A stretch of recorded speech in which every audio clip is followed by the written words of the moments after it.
Test, test. Good morning, everyone. If you could please start taking a seat.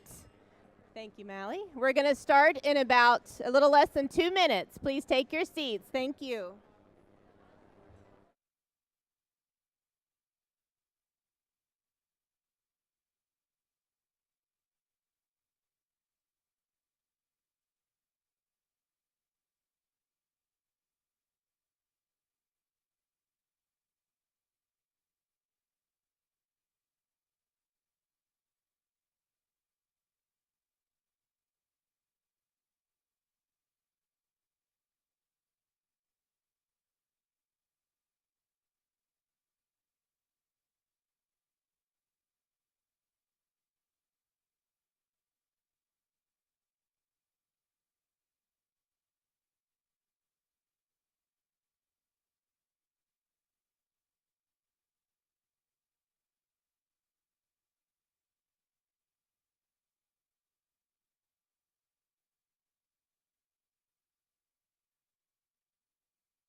Can you hear me okay?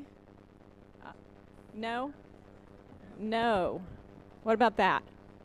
Better? Okay.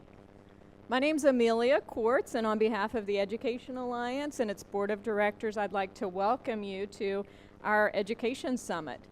The theme for the summit today is Excellence in Education. It's everyone's business. It's co-sponsored with Governor Earl Ray Tomblin, and this reflects our belief that an excellent education system is critical to our state's success. We're so thrilled to have each of you with us today, and I'd like to begin by recognizing a few of our elected officials and dignitaries. First, representing Senator Joe Manchin, we have Chris Childs. Chris, could you please stand?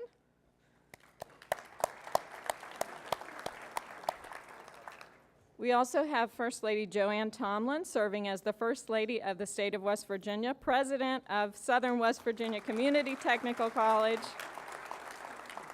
and I might mention Emeritus Member of the Education Alliance. We also have from the West Virginia House of Delegates, Delegate Mitch Carmichael. Would you please stand? Senator, I'm sorry, my apologies, Senator Carmichael. We also have Delegate Amanda Pasden. Has Amanda made it in yet? Okay. From the Department of Education and Arts, Secretary Kay Goodwin. She is not here yet, okay? And then we're so pleased to have several members of the West Virginia Board of Education. Would you please stand as well?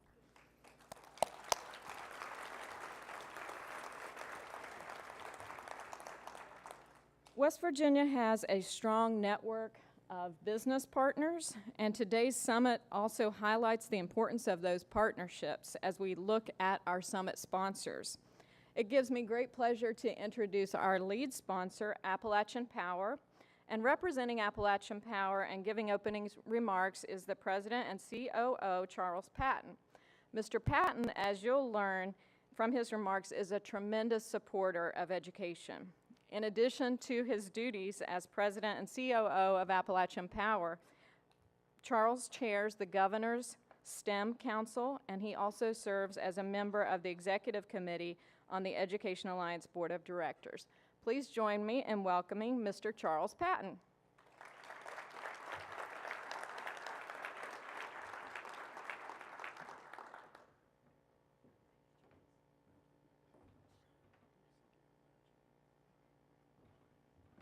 Good morning. It is a real honor to be here, and it is a real honor for Appalachian Power to be the lead sponsor for this, the second education summit that we've held as part of the Education Alliance. And excellence in education is certainly everybody's business. As President and Chief Operating Officer of Appalachian Power Company, one of the things I get to do is get out and visit with customers. And I recently visited with many of our larger customers who are also our large employers in the region. And you ultimately talk about things like their electric rates, but also you talk about the challenges they have. And interestingly, one of the big challenges is in the area of employment and making sure that the workforce that they are able to entertain and provide opportunities to is a workforce that is prepared for the types of jobs that they have today. Now, one of the things I started doing, this right here, it looks like just a blue test tube. And this came from one of my visits. I was visiting, Appalachian Power serves both West Virginia and Virginia. And I was at a Pepsi bottling plant. And this Pepsi bottling plant is in Whitfield, and they provide product up and down the East Coast. In fact, they produce about 1,200 cans of Mountain Dew every 3 minutes.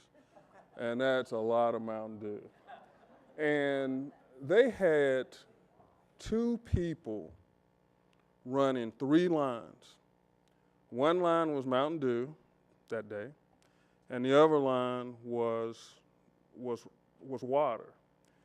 And this test tube looking thing here in my hand is what ultimately, when you buy bottled water, this is what it starts out as. In order for them to ship the bottles, it's a hard plastic that's easily packaged and shipped. And when it gets to the plant, this item here in my hand can become either an 8-ounce bottle or a 16-ounce bottle. It's heated, expanded, and filled with water. And it's done that, and this occurs with 2 people operating 3 machines. And which speaks to the changing workplace. That was completely different. I told them what I expected was like Laverne and Shirley, if y'all remember that coming on. The bottles going down the line, it was nothing like that. In fact, you saw about 8 people who were actually making product, and the bulk of the people were moving product around the floor. But the key jobs in the PepsiCo bottling plant was chemists and people operating machines. And along those same lines, locally, one of the businesses that I'm particularly impressed with is Gestamp. Gestamp is a stamping plant. And like the PepsiCo plant, I had these preconceived notions. I expected big machines, guys putting big pieces of metal, big metal presses coming down. But what I found was very little of that and many, many lasers and very high-tech pieces of equipment that are used today to cut very precise pieces of metal for automobiles. And the plant is nothing like you'd expect. It's incredibly clean. The technology that's in the plant is simply amazing. And so in those visits, it was really clear to me that industry is changing dramatically. And as industry changes, it's very important that our education system is adaptable and changes with it. To say that education is important is like saying we want world peace. Everybody knows that education is important. The issue is, how do we move from where we are today to where we need to be to the future? And oftentimes we get bogged down into policy debates that actually inhibit our movement. And I think the more we come together like this, the more we talk through these things, and just like most things in life, be it political, be it religious or whatever, the more you talk about things and the more open-minded you are and the more you discuss and the more you try to look to the future, the more you find that you have in common. And so that's what the day is about. The day is about sharing, the day is about talking, and the day is about moving West Virginia forward in a very positive direction as it relates to education. and we really appreciate you being here. And I will tell you personally, I am a tremendous supporter of education, a tremendous supporter of teachers, because my personal story is that it was educators who changed my life, who took a guy from the other side of the tracks and who took personal interest in my development and my growth, and that's what led me to where I am today. And I cannot think of a job, or I cannot think of a responsibility that is more important than educating our children and educating our adults and making our society sustainable into the future. So we're glad you're here, and with that, we'll get on with the program. Thank you.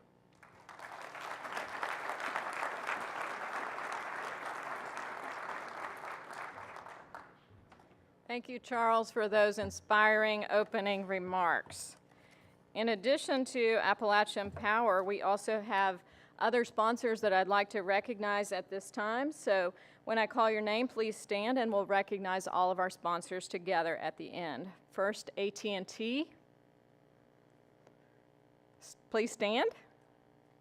Thank you. Oh, sorry. Bowles Rice, Chesapeake Energy, Community and Technical College System of West Virginia, First Energy, Jackson Kelly, Oric, Harrington, and Sutcliffe, Toyota Motor Manufacturing, West Virginia, United Bank, West Virginia Chamber of Commerce, West Virginia Department of Education, West Virginia Economic Development Council, and West Virginia Higher Education Policy Commission. Please join me in thanking all of our sponsors.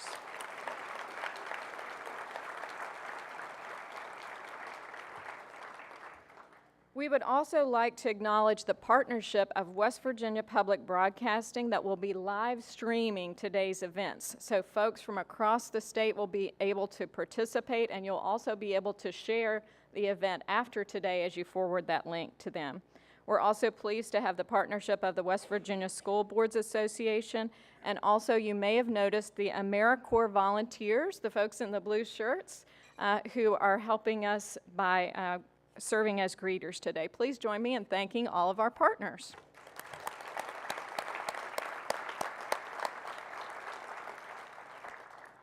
A couple of logistics before we begin. All of the PowerPoints from today's presentation will be posted on our website, and you see that address there.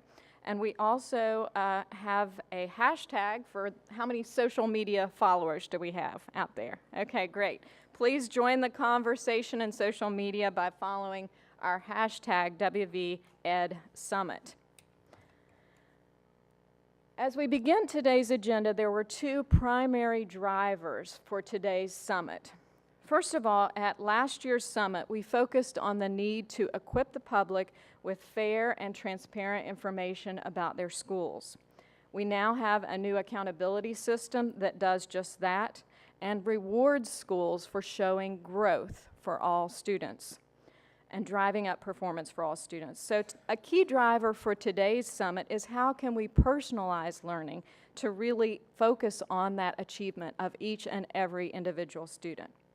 The second driver of today's summit is the conversation that Charles just alluded to, in that West Virginia needs to build a workforce for our state's future economy. So you'll hear throughout the day ideas about how we can build on some of the positive changes to develop students who are college and career ready.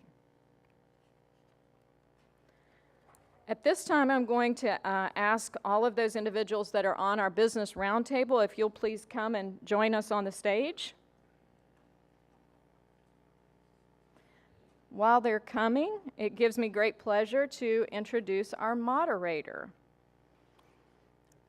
Our moderator is Mr. Ralph Baxter. Many of you know Ralph because of his engagement in civic leadership and public interests throughout our state.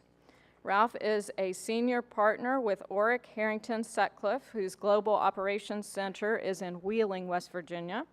He co-chaired the Governor's 21st Century Jobs Cabinet from 2006 to 2010, and he's led efforts to improve education and economic development across the state. He also serves on the West Virginia Workforce Investment Council, is a member of the West Virginia Roundtable, and serves on the executive committee of the Board of Directors of the Education Alliance. Please join me in welcoming Mr. Ralph Baxter.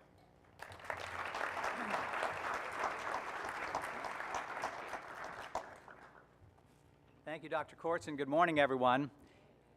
It's a great pleasure to be here at the second annual West Virginia Education Summit and to see so many people here today. The theme again this year is it's everyone's business education, and to me that means we're all in this together. And that means this: we all depend on education. As Charles said, it's not much of a statement to say education is important, although I think our state may get that better than many states. It's vitally important, but it's vitally important to all of us as citizens. Whoever we are, we depend on education to educate our children, our grandchildren, educate ourselves. We depend on education to prepare a workforce for tomorrow so we're competitive and we have the jobs we need in our state. And we depend on education to educate our people so we have a decent society, an educated, informed society. But education depends on us as well. Every one of us needs to do our part in enabling and helping our education system to work.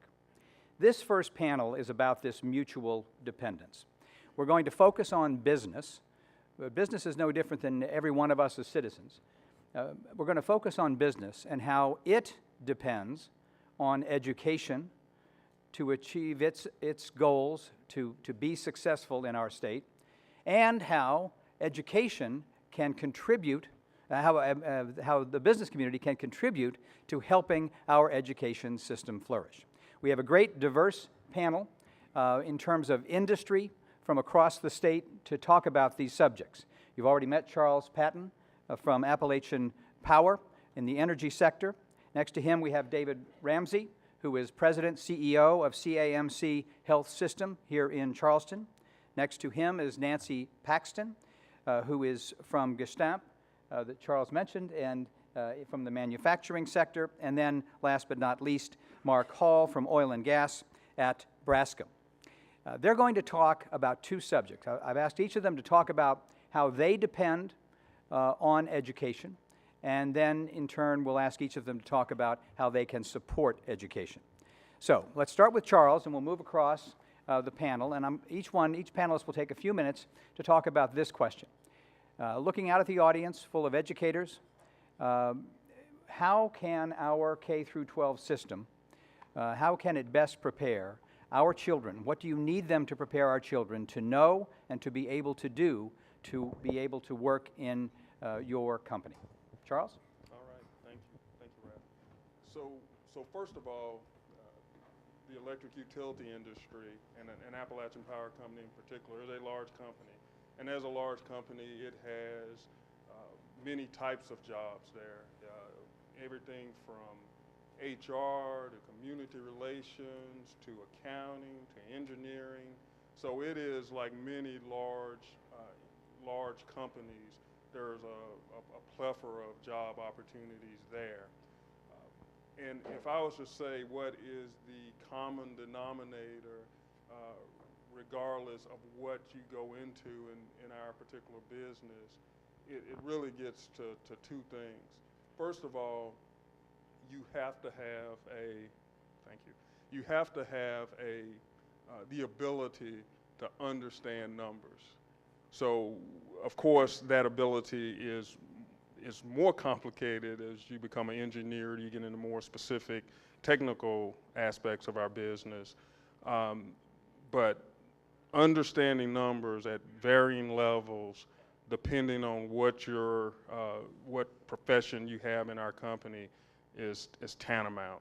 In fact, we have something called a CAS test, which is the gate for linemen and even in all of our frontline employees, and it only gets more complicated as you move up. The second thing, in addition to numbers, is I would say, and numbers I would also put with that critical thinking associated with not only numbers, but with just being able to look at situations and objectively and critically analyze them. The second thing would be the ability to communicate, both verbally and in written communications in a way that you can share what you know with people. And so both the ability of critical thinking and management of numbers, and then the ability to communicate are essential to success, not only in our business, but I think in many businesses. Good morning, everybody. Pleasure to be here this morning. Healthcare, I think we all have some idea of what healthcare is. It's more than hospitals, however. They're all the clinics across our state, the federally qualified health centers, various rehab facilities, long-term care, lots of opportunities within the healthcare sector. The one thing we all have in common is really no different than Charles said, is that we need educated individuals who can solve problems, think critically, and communicate. No different. The double challenge we have, to some extent, is we're a hands-on industry. We're local. We're not going anyplace. You can't outsource us to some other location. You can't buy us and move us to some large community in Chicago or New York or wherever. We're here. We're not going anyplace. Our population is aging, but the number of individuals in our education system, at least at the high school level, is declining. So we have to, as an organization and as an industry across our state, we have to compete really with everybody up here. We're in competition for the same individuals, the same talent pool. We have to find kids that are math, science individuals for the most part, although we have jobs at every conceivable level of our community and our society. One of the things we try to do, and I think all education facilities across the state higher healthcare facilities across the state try to do, and that is we try to educate from within. We try to find individuals that have come into our organization. Maybe they didn't finish high school. Maybe they didn't go to college. But they have all the other skills that we need. So we help them through their education process so they can advance in their job and move forward in their life. Because you find a good person, you've got to invest in them in our role, in healthcare. Again, we're hands-on. For every patient we have lying in the bed over at CAMC right now, we have about 6 people. We have somebody in housekeeping, somebody in the warehouse, somebody in food services, somebody in respiratory. We have nurses, we have x-ray technicians. All need really the same capability. They may not have the education, but they need the same capability. And we're becoming much more technical. We can't depend on machinery and robotics and so forth in our industry. We have to depend on individuals. And the education process in healthcare doesn't end when you finish school. It has to continue all the way through their working lives. So thank you for the opportunity to be here today.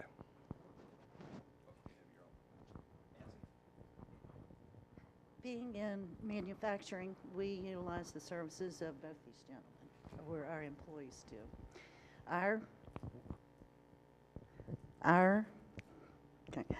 Our industry has flourished, I guess you could say, over the last couple of years. Gestamp came to West Virginia in 2012. We started out, I was employee number 13. We are now at about employee number 370. So we have brought technology, as Charles alluded to earlier, that requires some different skill sets that have not typically been found or historically been found in this area. However, as West Virginians, we look to ourselves to say, what can we do? And we also continue to believe in promotion from within. We have a workforce that needs to continue learning and we offer any opportunities available within our system. What we encountered, though, in the workforce in general is that some of those skilled trades that are very good career paths for younger individuals had gone by the wayside just due to a variety of factors. Specifically, we are looking for tool and die technicians and individuals who can come in, operate a variety of equipment, electronically controlled equipment, but to help keep our facility operational. So as a means to meet our needs, we've established a couple of internal training programs in conjunction with both Bridge Valley and RCBI to help fill that niche. We will continue these options and these programs as we move on through our path, because those skills and those needs are critical to us becoming successful and remaining successful. Additionally, we look at our workforce as a whole. And some of the skills that are needed or are perhaps are not as robust as we would like to see are just the communication skills, the ability to continue learning. Also, yes, you've got this position now. What do you want to do? We will assist you in moving throughout whatever opportunity is available. So as we move forward in West Virginia, I think we have to begin focusing at all levels of the education system, get to our children earlier, and let them know the opportunities and options that they have in the state that were not here perhaps 20, 25 years ago. And we need to help them move forward into, creative jobs, skilled jobs, but a career path with a company that's stable and willing to help them. Hello, everyone. I'm Mark Hall with Brascom. Brascom is a subsidiary of Odebrecht, and you all may have read a little bit about us in the newspapers and such, but it's my pleasure to be here today. It's really an honor for me to be here because it's a passion of not only the company that I represent, but myself personally. Going forth in this panel, you're racking your brain what else you can come up with. They did such a fabulous job of articulating what we need. I just want to take it to one step further. I think the students in West Virginia in general, need some hope and some energy. And when you're, and I say this, and I feel free to talk about the education a little bit more because my wife's a school teacher in Kanawha County, so we talk about this regularly. And I would love for students to not only know about the opportunities, but I'd also like for them to know what they're good at, what they enjoy to do. We all know we have to have foundation for education. There's no question that everybody has to know how to do math and read and critically think and all these kinds of things. But for me personally, if I'm an athlete and you want me to sit in music class, I can sit in music class and I can get through it, and I'll work hard to get through it, but I like sports. And my passion is going to be to work hard to be a good football, basketball player, track star, whatever. And I'm not saying to specialize to the point where we don't learn other skills, but by the time we get in certain grades, when we look at a student, it's no different than how I would like to look at them whenever they get in the workplace. Is this person going to be a people leader? Is this person going to be a technical folks? Is this person going to be public relations? Is this person going to be government relations? Are they going to be an attorney? When we set up a career profile for someone inside our company, we do a detailed on what their skills are, what their gaps may be, and what their ambitions are. And what their ambitions are is what they like to do, what they think they can do, and then how do we get them to that point. So when we talk about students, I don't mean this to be insulting, but when we tell them all they need a 4-year degree, they don't.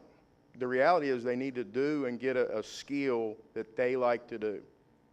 And I'm not up here trying to tell educators how to educate. What I'm saying is to really start looking at each student versus a large number. So you got a group, and let's get these test scores. I'd really like to have test scores based on what kids like to do, and then I think the test scores would be off the charts, because they're not going to be enjoying to sit in a classroom and something they don't want to do.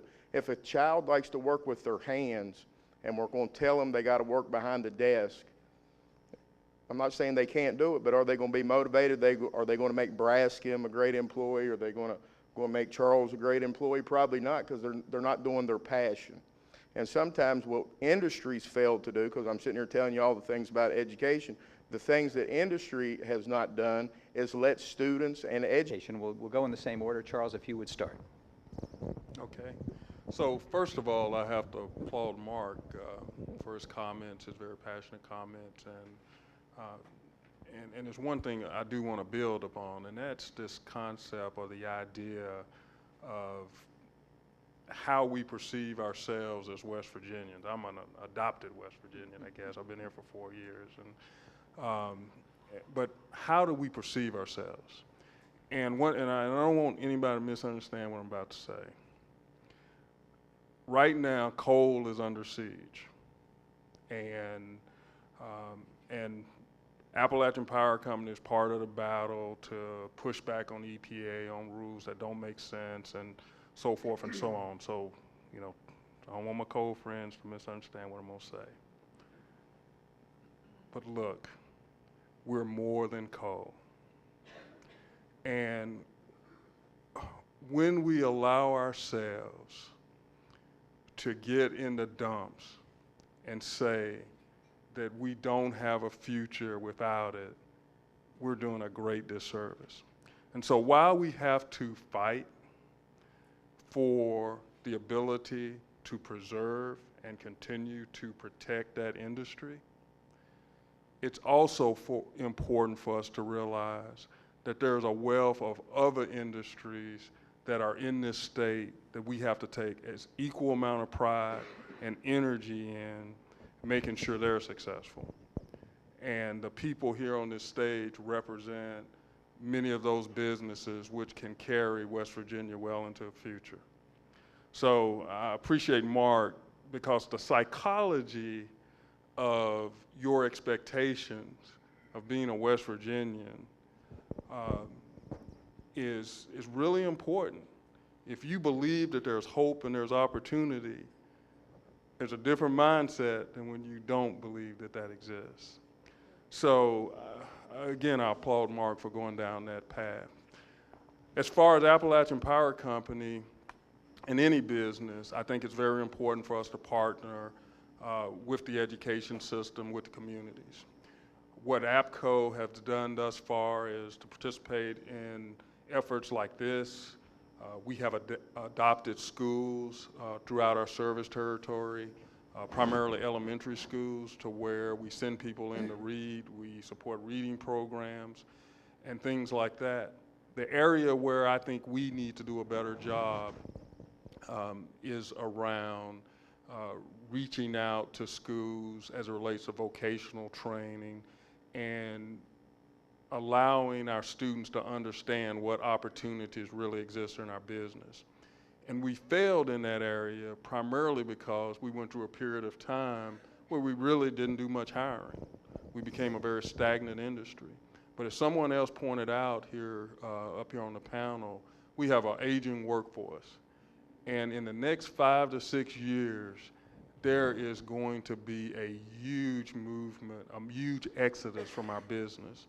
And we're going to have skilled people to come in and fill those roles. And it's going to range from linemen throughout the organization. And a lineman in our business, and as someone pointed out, doesn't require a 4-year degree. It requires the ability to pass the various tests that we have. But our linemen can earn anywhere from $60,000 to $100,000. And that's a very good living by any standard. And so it's incumbent upon us to make sure that we're appropriately partnering with education to make sure that that students here in West Virginia are aware of the opportunities that exist. And I believe I can speak for First Energy too, that they have a very similar situation. And so it's incumbent upon us to reach out and make that clear in the areas that we serve. I just want to revisit what I said earlier, and that is we're all in competition for the same bright, young mind and individual, problem solver, basic science, et cetera, good communicator. And I think we have an advantage because from a very young age, everyone's exposed to healthcare. You go to your pediatrician, you go to your primary care doctor, you go through, so we have a base of experience that students and young people have that these folks don't share. Now, we're in competition. I like this idea. I mean, we compete for the best and the brightest as best we can. We work with the schools, we're in the schools, we're doing education about healthcare jobs. We have a program called Imagine You.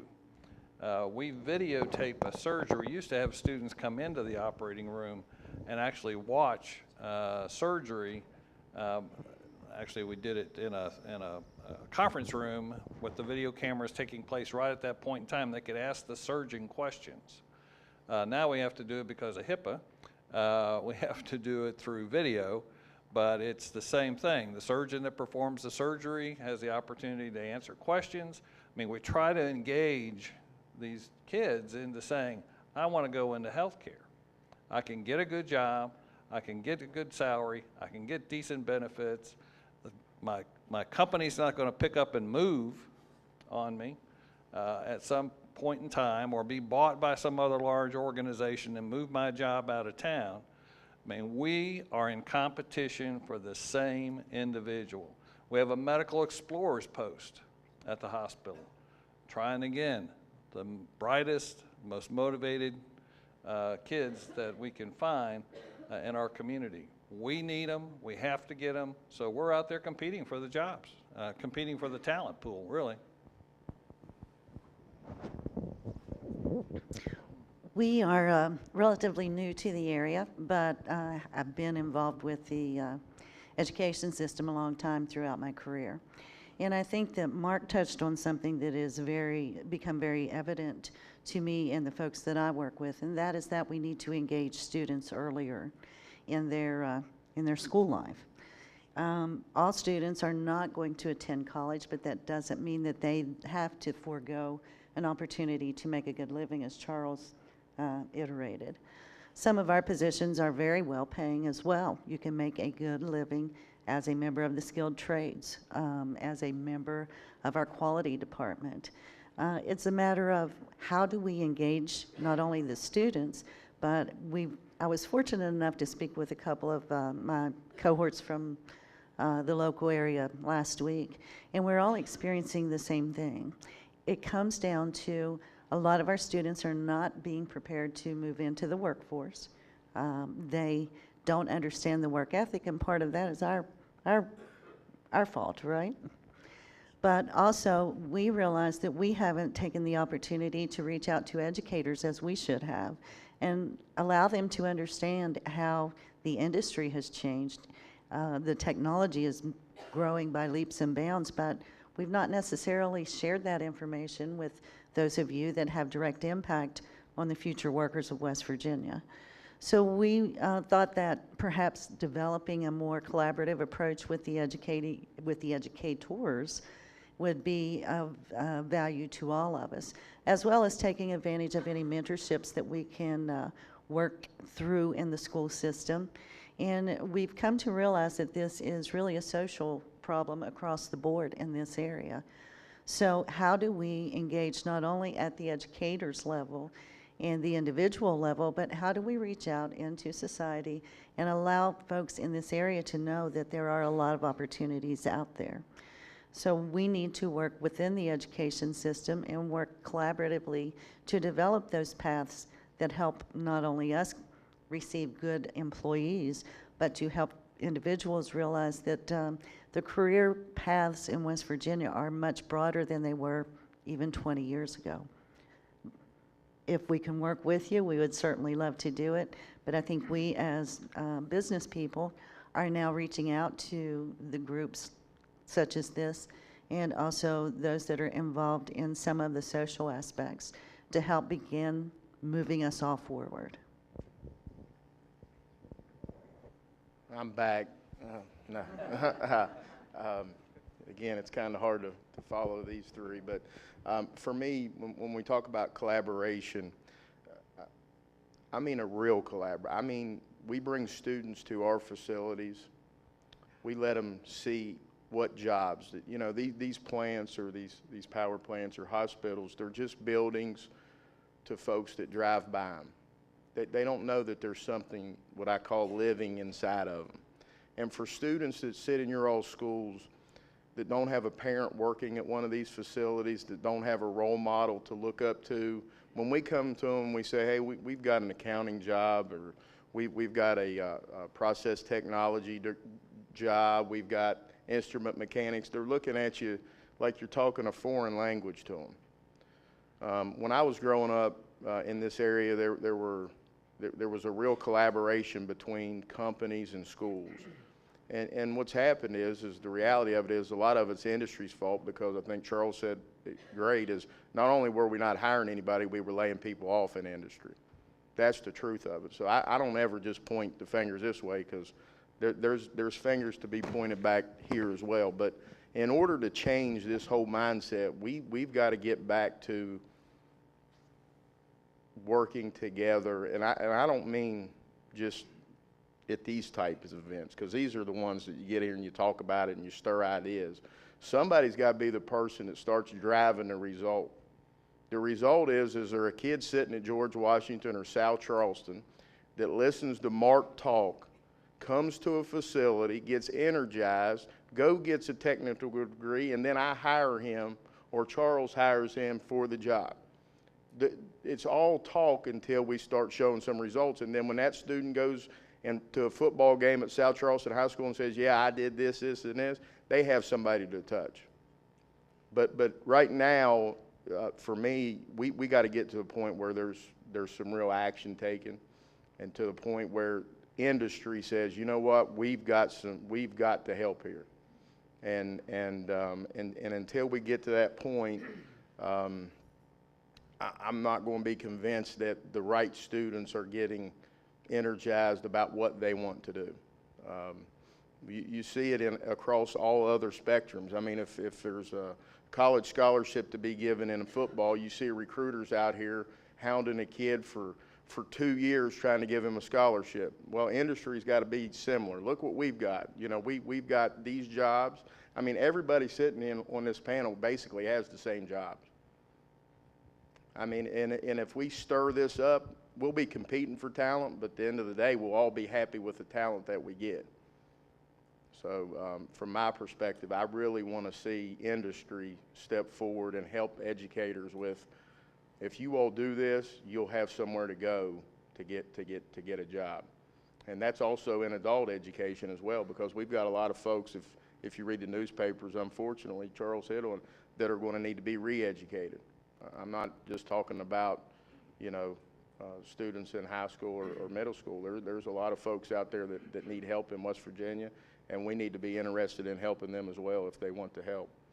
So, you know, I'm committed, not only from representing the company that I work for, but personally committed to trying to see some light in a person's eyes.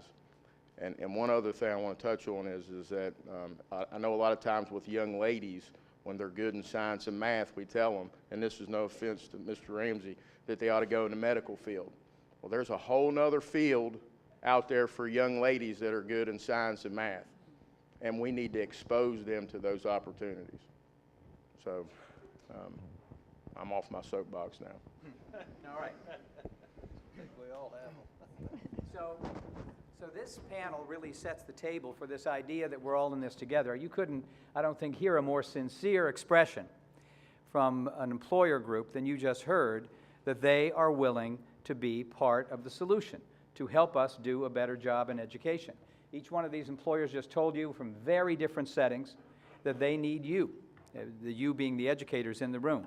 They need you. They need you to educate students in the ways they described. And you heard them say along the way, they need more. They are competing for talent. We need more children, young people, to be educated in our schools and then to stay here and work in our businesses in West Virginia. So they know they need you. and they know they need to be part of the solution. This summer, I had the privilege of being at the West Virginia Manufacturers Association meeting.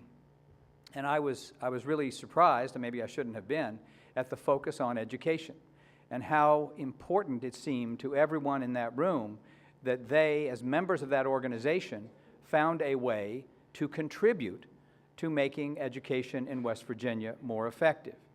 Now, as Mark said, we can get together in rooms like this, which we do, and talk about these subjects, and that's all good, but then we have to do something about it. And I would say to all of you who are educators in the room, you need to take advantage of what these employers have now said. And they're not saying it just on their own behalf. They're saying it on behalf of every employer in our state, in every industry in our state. They're ready to help. They actually have some ideas about how to help, but they don't know as well as you do what they might be able to do. You know the challenges you face in the classroom. You know the ways in which they can help. When I visit schools, often the subject turns to how challenging it is to teach in our state today because of all the social problems so many of our children face. And they can help you with that. They can be an additional adult, an additional influence. They can help you in ways that you know that they may not know, and I encourage all of you to take them up on it because they really mean it. All right, as Dr. Court said at the beginning, we want to make this program today interactive as best we can with a large group, and we're going to do something interactive now. We'd like each of you just to turn around, if you don't know the people at your table, they're very nice people, and say hello to them. And we'd like you to just have a quick conversation about what you heard and suggest from the conversation a question you'd like to ask the panel. We have 10 minutes.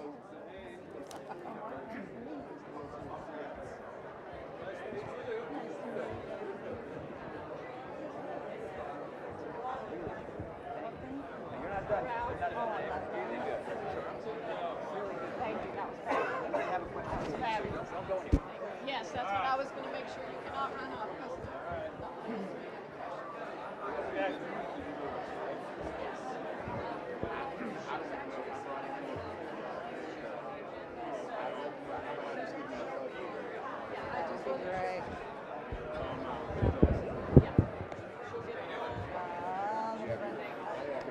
Okay.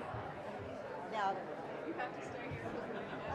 They're going to pull questions together and then ask you.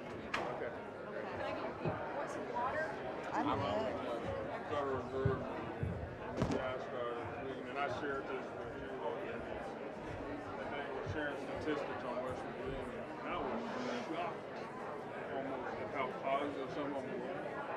And it just struck me, and I'm glad you said that, we get into malaise about our situation, and it's important, you gotta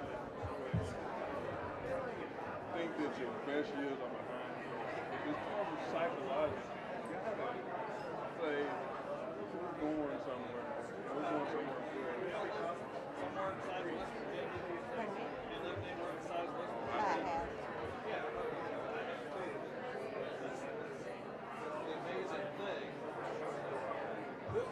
Figure out how wonderful it is. And everybody that's lived here their whole life, not everybody, but most, a lot of people just want to talk bad about it. It's so negative. And you gotta get, I'm glad you went down that path because it's a big deal what your mindset is about the future.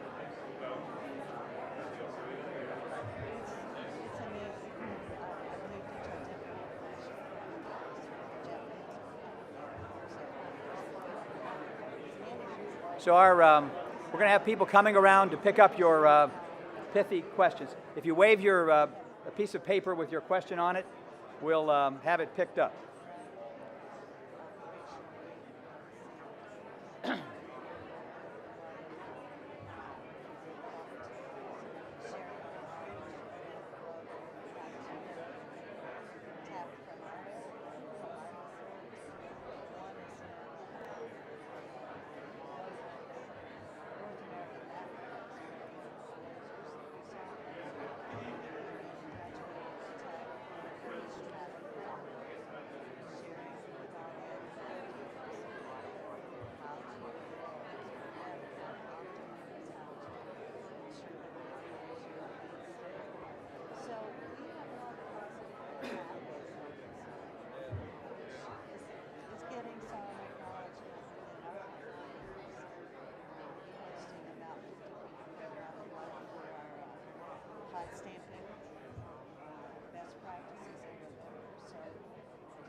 I think Billy Marshall from Toyota would tell you some exciting things that they're expansions. You know, you guys, of course, the big thing that everybody talks about all the time, the Apostolic Cracker, and then even, you know, the operations over in, surrounding. Yeah. And really, I think it's just the tip of the iceberg. But what happens is when the first companies or companies show some faith, the downstream for us will be significant if in fact we can follow through. It'll be significant for the chemical manufacturing sector. It's huge. How do we go as a group of Growth opportunity, just fill in all those spots along the river that are vacant right now. 77 will never be the same all the way to Charleston.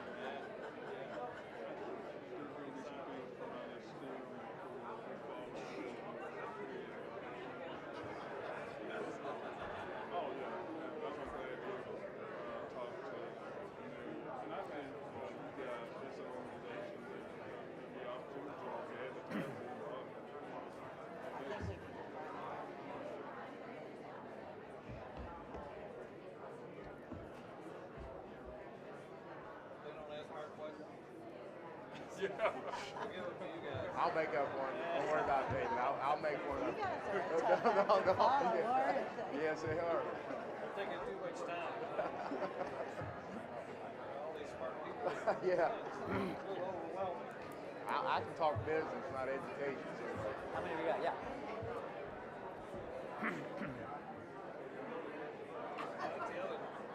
The other advantage we have is a lot of the people working in healthcare have hands-on experience, so they have clinical rotation, so they're in our environment.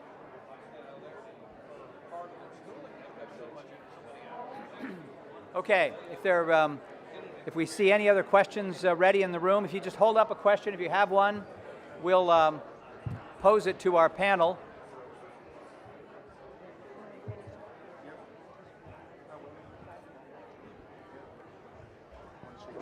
sorry. Had to get my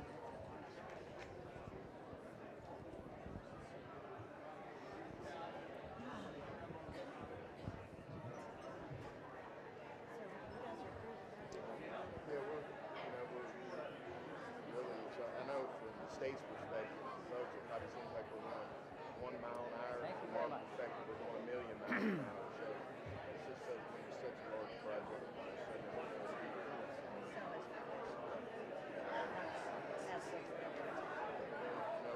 Hopefully we get to the point where we can sit in front of the bank and say, now here's our business model. And look for a lot of money. You know,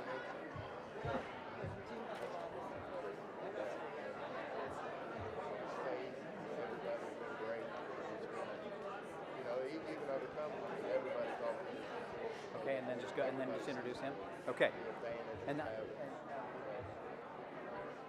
industry, regardless. okay, let's. I hate to interrupt the vibrant conversation in the room, but I'm going to, because we want to stay on time. Let me just ask a couple of the questions. There are a lot of great questions were submitted. Let me start with very practical question raised a couple of times. So in just using your businesses on the panel as examples, if the schools or educators, people in education want to take you up on your offer, who in the organization do they contact? They assume they're not calling you. Who do they call in terms of position in the organization in order to connect with your with a business such as yours? Anyone? They can contact me first. So call Mark in every case. Until I send you somewhere else. No, I'm just kidding. Nah, you can contact me first. All right. Any other ideas? Actually, for our company, it would be me as well. Yeah, really for CMC, be perfectly fine for anybody to contact me, and then we can route the call to the appropriate person in the organization. The Hospital Association, Joe Lignachin is here if it's something that's on a more of a statewide basis. Joe would be a great contact person there, and he could pick it up from there as well. You can contact me, but if you want a timely response, contact Jerry Matheny over there. Stand up, Jerry. I think most businesses have someone in their organization that is responsible for human resources or community relations. I don't think will be very hard to find in each organization who is the right person. And if you don't know, you can call the main number, tell them what you're looking for, and I'll bet you they'll lead you to the right person. There were a number of questions about vocational schools, community and technical colleges, and other than four-year institutions. And so let me just ask the panel: what is your outlook? What are your views about the importance and viability of our community and technical colleges?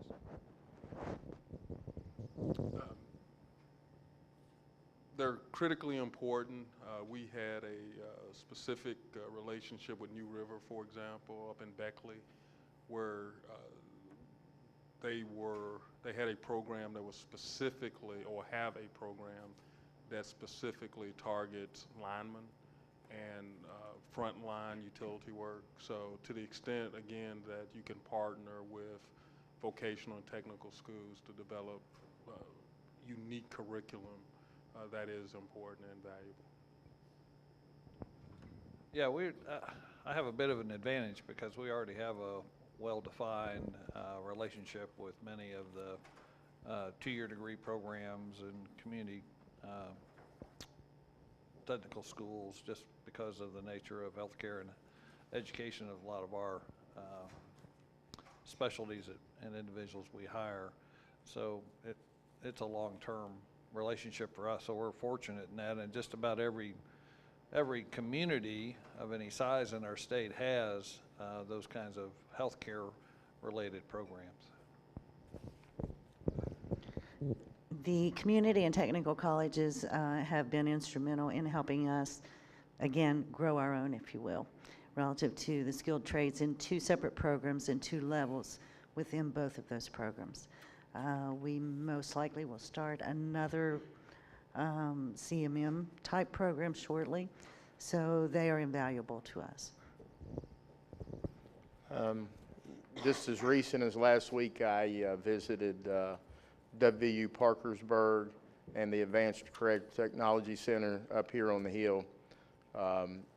For us, it's the lifeline of our facility.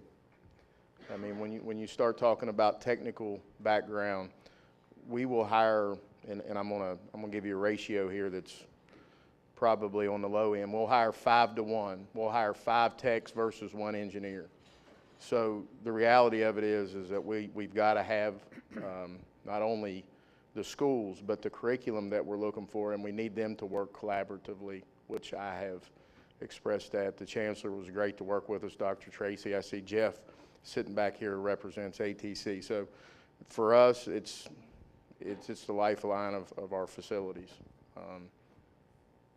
They're more than critical, and if anybody in here hasn't, they should tour ATC, and our students who have any technical aptitude or want to should tour that facility, because it's just very exciting to walk through it and see how advanced it is, and to see where manufacturing is today where it used to be 30 years ago.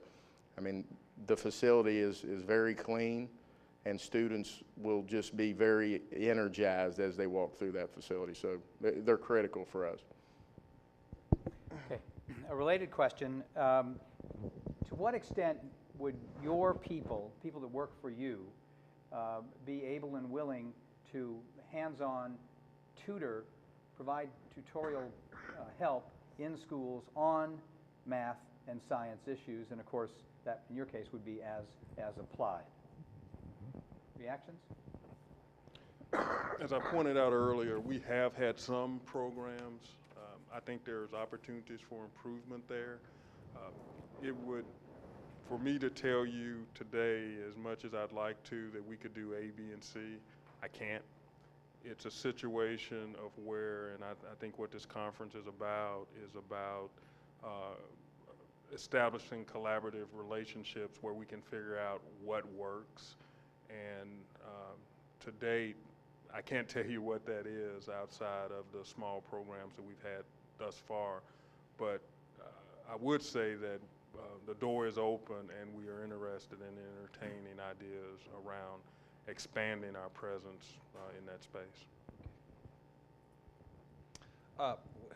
We'd be glad to survey our employee population to see who would have an interest in volunteering their time to help a young person grow and do improve in their math and science skills, and see if we couldn't put a pool of people together that would help out in that regard. I think for us, that's a bit premature. We are still in a launch mode. Although we've been at it for 2 years, we continue to grow very rapidly.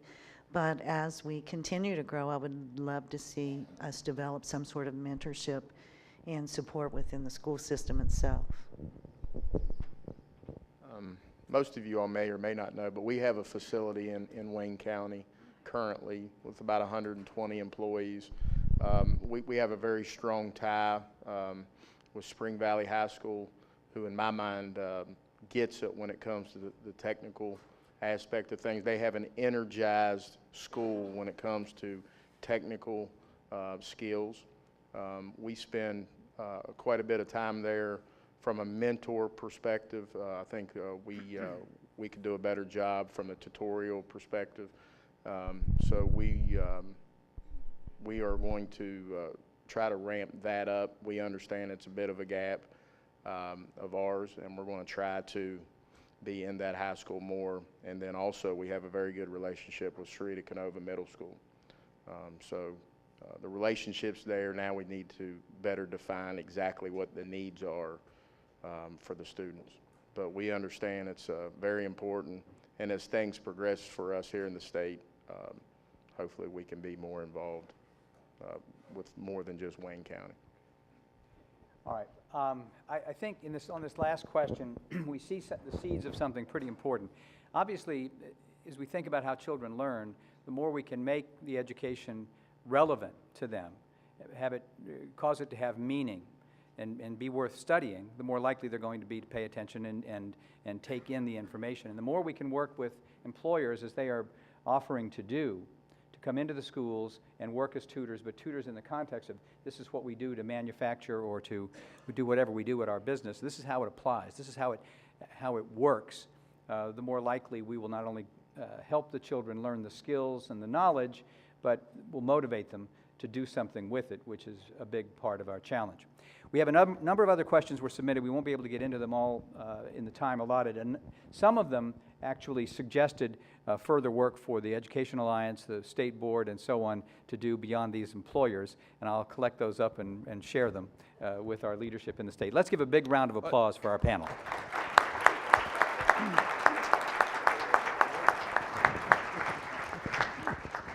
Now, I have a prop here.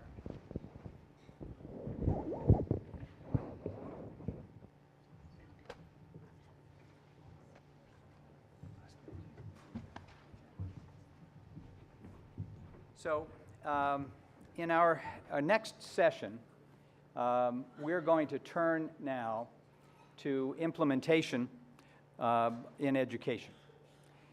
We all know that our schools need to do better.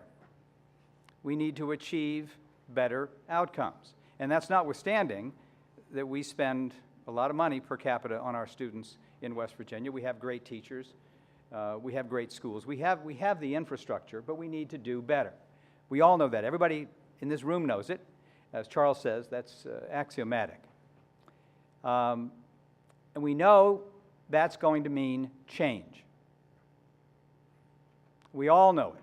We know it means change in what we teach, and it means change in how we teach, how we facilitate learning, how we enable our students to learn what they need to know and learn to do what they need to be able to do. This next session and the panel that follows it is going to focus on that. How do we do better in facilitating learning? And the general topic we're going to pursue is known as personalized learning. Adapting the way we go about education so that it aligns with how children actually learn, and it proceeds along the lines of the progress of the learners, of the students, and not in the sequence of the calendar. And there's much more to it, but basically that's what we're talking about in personalized learning. And as our first keynote for the summit this year, we have someone to talk about this subject and lead a discussion of this subject who is about as qualified as we could find in the United States in Tom Vander Ark. Tom was a business person. Actually, Tom was a coal miner. So if he needed any legitimacy in our state, he's got it. He was a coal miner in Colorado and here, and then he went into business. He was successful, and then after business got into education and has spent the last 20 years of his life focused on education and how we can do better in education, how we can take advantage of the technologies and other resources now available to us to make education work better. He's written literally thousands of blogs and articles and white papers on education. He's written several books, the most recent of which is hot off the press. And I'm sure we can get these through Tom. Smart Cities. And Tom is going to help us think about what's possible in personalized learning. Tom? Let's welcome Tom.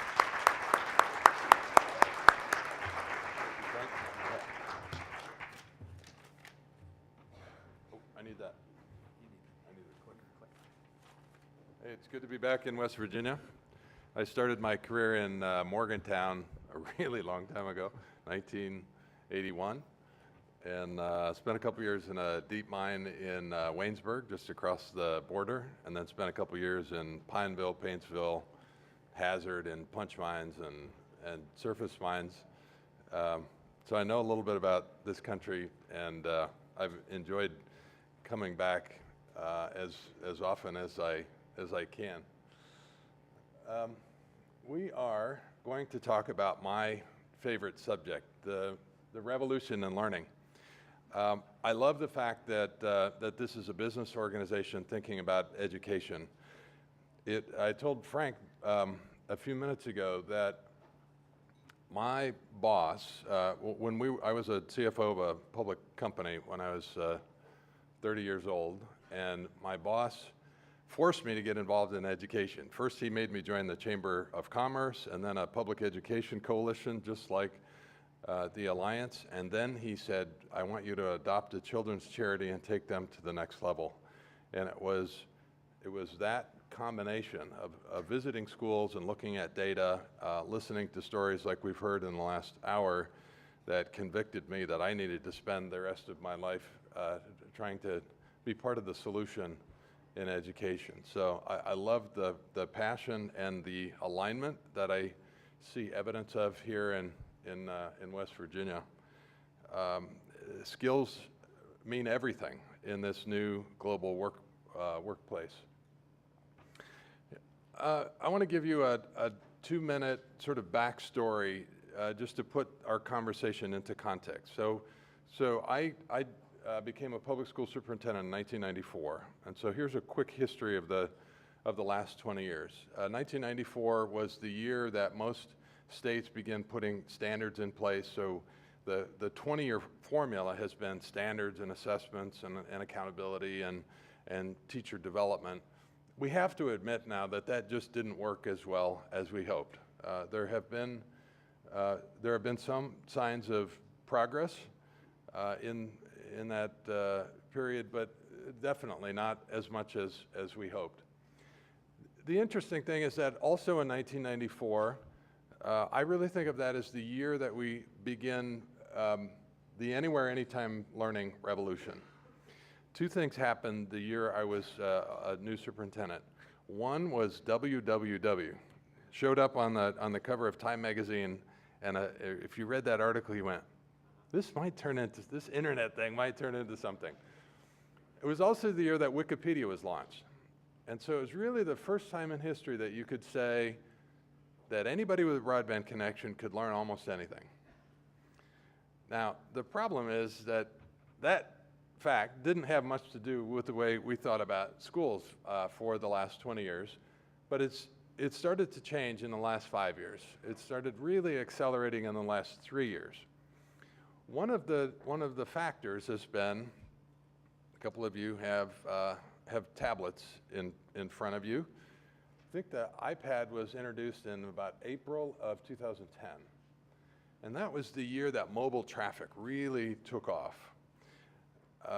And since 2010, there have been about 200,000 learning apps developed, both for Apple and Android. So just think about that.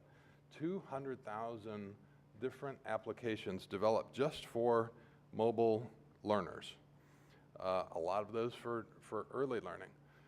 So we've seen this explosion of new tools, and we're finally, 20 years later, beginning to understand how to organize schools in new and interesting ways. So this new opportunity of new tools allowing us to create new school models is an extraordinary opportunity. We have an opportunity in the next few years to do dramatically better here in West Virginia.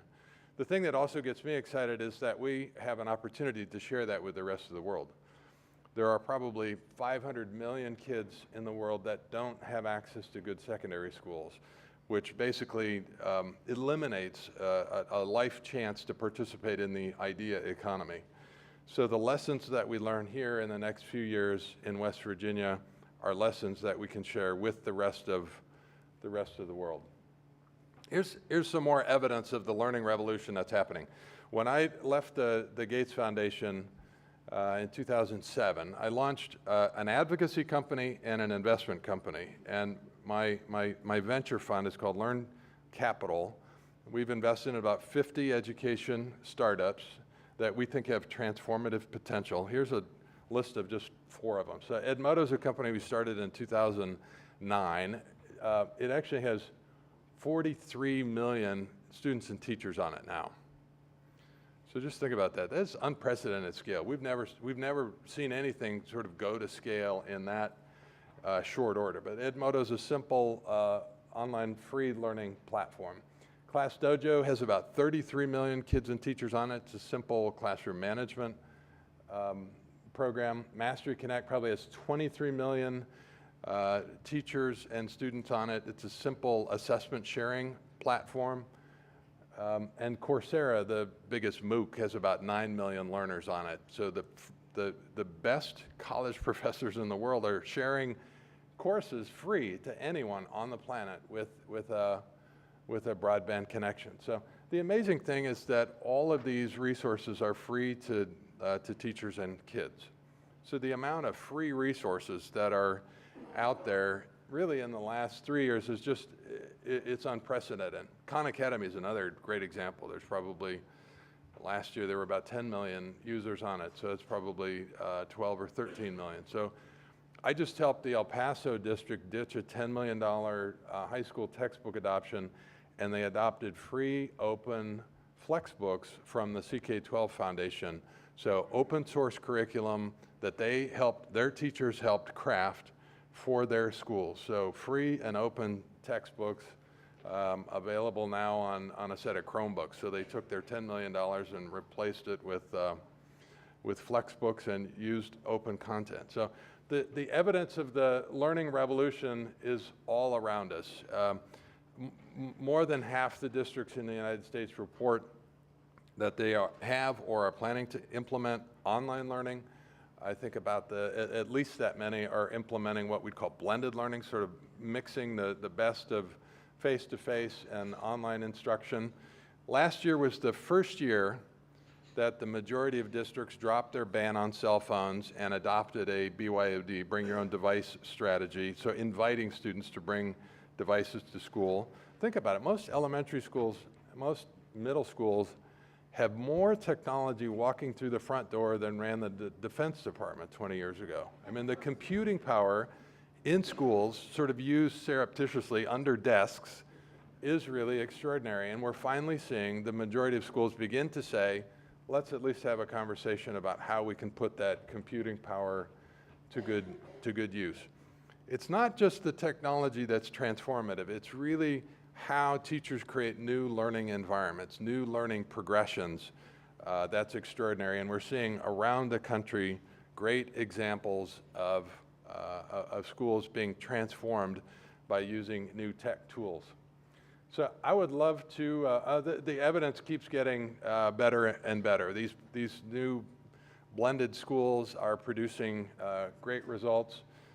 There's lots of studies in terms of the tech-enabled math instruction from new products. I've listed a couple. There's great evidence around tech-enabled reading instruction.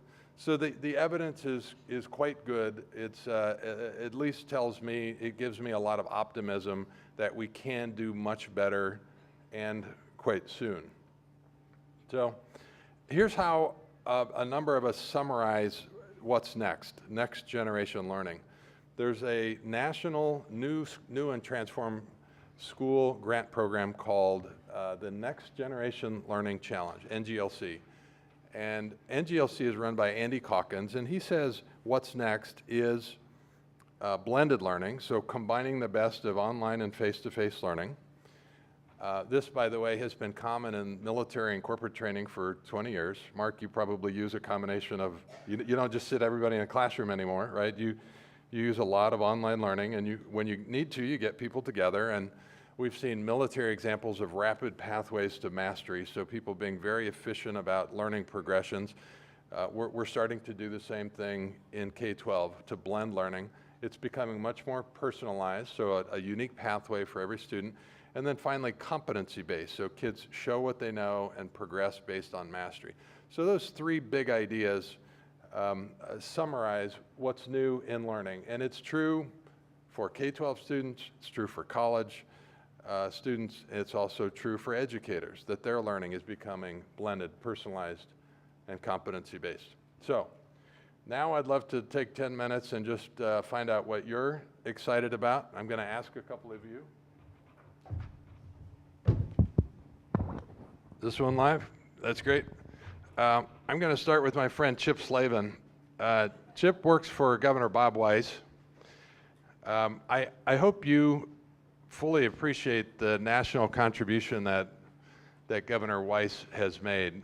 When he left West Virginia, he joined the Alliance for Excellent Education. The one big success story in American education in the last 15 years is that our national graduation rate went from 66 to 80%.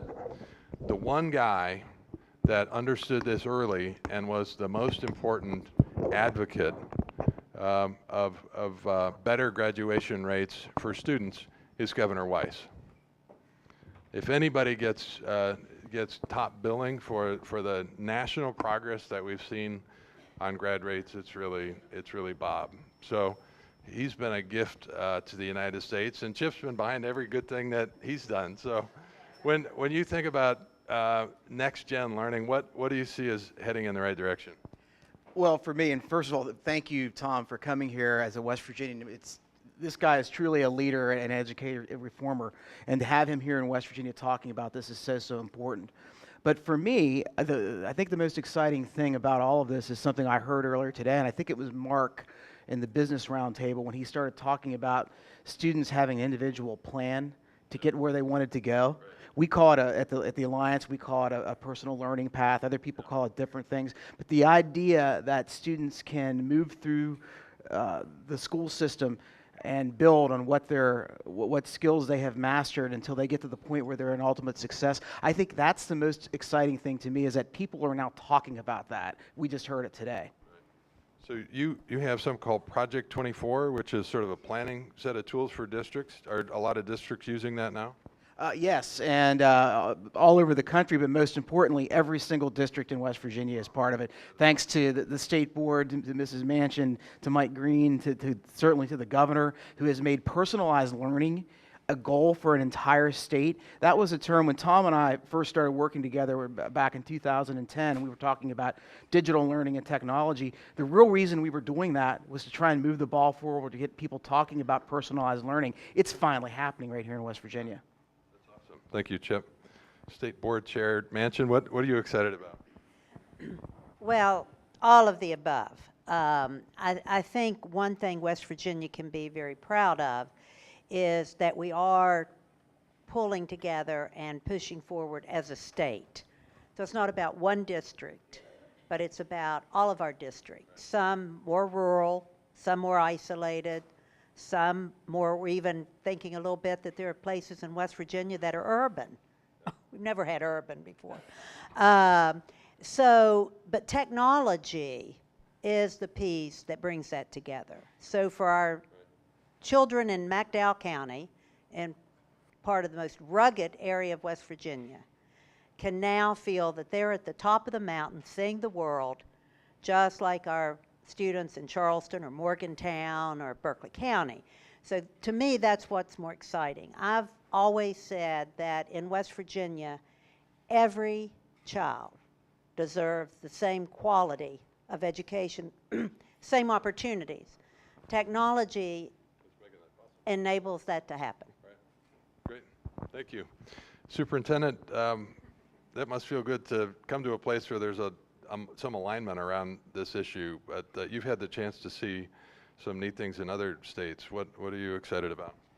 Well, first of all, good morning, everybody, and it's wonderful to have you here. We've done some work together in the past, and I'm an absolute advocate of the aspect of blended learning, the personalized learning, finding a connection for our young people to resonate with. When you find something that you're truly passionate about, that really turns that learning spark on for young people. And so through this multi-pronged approach in terms of the technology, the personalized learning, having teachers who understand what those gifted areas are and bringing those out, and can't wait to see what those young people will become once we find those gifts inside of them. All exciting possibilities in West Virginia. Great. Thank you, and welcome. Thank you. Ace, what are you excited about? I think the biggest thing right now is that we're having a new national conversation where there is really a new excellence and a new equity imperative, that we can't just stand having some kids be prepared for college, other kids not being prepared, and getting two different standards of education. So I'm sensing that the national conversation is changing, and really the West Virginia conversation is changing around the new excellence and equity imperative. Yeah. It's interesting. I mean, 20 years ago, I was part of the All Kids College Ready bandwagon. I as a superintendent a long time ago, I got rid of all my CTE classes, closed my shops. Turns out it was a really dumb idea, right? These were crappy classes, but the answer wasn't to close them, it was to make them much better. And it does feel, as Mark described, we're getting smarter about making sure that, one, we find out, we help every kid understand their gifts and their interest, and that we help them create a pathway towards a family wage employment, right? So I appreciate this tension between equity, right? Because we want to make sure that all kids have the same shot at great employment opportunities, but that may look different for everybody. So we also have some guests from the Foundation for Excellence in Education, Excel in Ed, and Carla, what are you excited about? Thanks, Tom. It's such a pleasure and honor to be here with you all, and it's so exciting to see all of you here together on the same page. Our table actually threw a question and talked a lot about personalized learning plans, and I was hoping maybe later you can give us some examples of states that are already using them and how, and also some of the online advising tools, because one of the topics that came up really early in our conversation was the counselor to student ratio, and how do we help make those connections? Yeah. So both of those areas are things we need to get better at. I mean, we are in the early innings of trying to reimagine how school could work, but Jess, do you want to add anything to that? Yeah, absolutely. I just think it's exciting that the business community is so involved, and it directly affects them. And so the conversation isn't just educators, it's not just lawmakers. It includes the entire business community on, these are our needs, this is where we're headed in the future, and who do we want to be a part of our team? And I loved the analogy of the sports recruiter. We're looking at people with potential talent, and how can we develop that talent, and what's the business community? What are we as different companies and organizations doing to identify that talent at as young of an age as possible and to develop that, whether for ourselves or others who are in similar fields. That's great. Thanks. Anybody else want to add anything you're excited about? K-12, higher ed? I'm excited to see a few innovators in higher education making really high quality higher education be much more affordable. So I think we'll see big advances there too. Anybody else excited about anything in advances in learning? All right, think about it. We'll come back and we'll have a chance to talk about it. It's exciting to see progress in early learning, in K-12, and also in higher ed. So I want to go back to this slide and just say a couple words about each of these new areas. So blended learning just means to combine the best of online and face-to-face, but it's an intentional shift. So part of the day, you shift from teacher-led instruction to computer-led instruction. So it's an intentional shift. That means it's a different kind of a school model. It impacts the staffing and the structure and the schedule of the school. The intent is to make students and teachers more productive. Here's what it often looks like. This is a class rotation model where kids move through stations. Stations have been common in elementary classrooms for many years. We're just building more intelligent stations. And the cool thing that we're starting to see in some schools is that that teacher-led instruction. It's such a gift when a teacher can lead a group, a small group of kids that she knows are ready for that lesson on that day. It's the magic of predictive algorithms and dynamic scheduling, and to be able to give teachers tools like that to help them be much more successful, I think can create much better working conditions for teachers. Teachers can also, in this sort of a blended environment, work in a team, often with a master teacher. So I think we can do a lot to create better working conditions and career options for teachers in blended environments. Personalized learning, I think, means three things to me: differentiation, adaptive learning, and motivation. Good teachers have always tried to differentiate learning for kids, but if you have 30 kids in front of you, it's really hard to do something really different for each student. And as I mentioned, free tools like Edmodo make it super easy for teachers to make 3 or 4 different versions of an assignment and send it to groups of kids. It all stays entirely private within each of those groups. But my point is these tools are making it much easier to differentiate for groups of kids. In the last 5 years, I would say we've seen big advances in adaptive learning. So adaptive learning combines adaptive assessment, which in 2 or 3 questions sort of zeroes in on a student's learning level, and then it combines it with targeted tutoring. So you get the best of adaptive assessment plus targeted tutoring. That means kids are learning at the right level, on the right path for them. This has become fairly common in mathematics. We're starting to see some of it in reading as well. It's good enough that I can now recommend that most kids K-8 ought to be in an adaptive learning system for 60 or 90 minutes a week to augment teacher-led instruction. And then finally, as Mark, you pointed out, that motivation is such a big deal. We have to get smarter about identifying, capturing, and leveraging student interest. Competency-based to me means 2 things: show what you know and progress based on mastery. The first is the show what you know is authentic learning, often project-based learning. This is a picture from High Tech High. New Tech High is another network of schools nationally that does that. I think you have 2 New Tech schools in development here in West Virginia. Here's the 5 P's of show what you know. And technology helps make learning more interesting. You know, it used to be we would turn the assignment into the teacher, so we were doing work for our teacher. but now with technology tools, we can ask kids to publish to the world. So I think kids, secondary students at least, ought to be blogging every week. They ought to be developing professional quality publications. They ought to be presenting on a regular basis. And they ought to be capturing all their work in a digital portfolio. So when they go visit Mark for a job interview, they can flip out their iPad and say, here's a portfolio of my personal best. This is the kind of work that I can do. Competency-based also means progressing based on demonstrated mastery. So there are schools that are rethinking how school is structured. There's a group of a dozen schools in Detroit that between kindergarten and 8th grade, they have 19 levels. So they have much more fine-grained levels than a grade level. So kids are in smaller performance groups, and they're different levels for reading and math. So it makes it easier for kids to progress at their own speed. And it's really natural for kids to say, I'm in level 10 in reading and level 13 in math. So competency-based does mean that we're going to have to create different kinds of structures that allow kids that are ready to move more quickly, and conversely, kids that need more time should get it right when they need more time, not just go back and repeat that grade.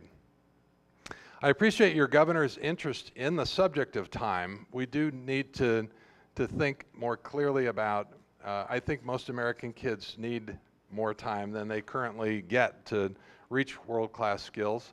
So I think that means being more productive at school, being more productive about work at home, and then third, a lot of us think that also means more days per year. And I think if we put those together, we can get something like twice as much learning out of our schools. There's a new Bay Area high school that has done really creative things with the use of time. So I don't expect you to read that, but just it's an example of next generation schools being very intentional about the time that they have and about the use of homework. This school, for example, combines playlists and projects. That's what the curriculum looks like. So some of you probably have an iPod, or you use iTunes on your phone, and you have playlists. So there are schools that are creating playlists for kids, and every kid will go home with an individualized playlist, and that playlist could include a Khan Academy video.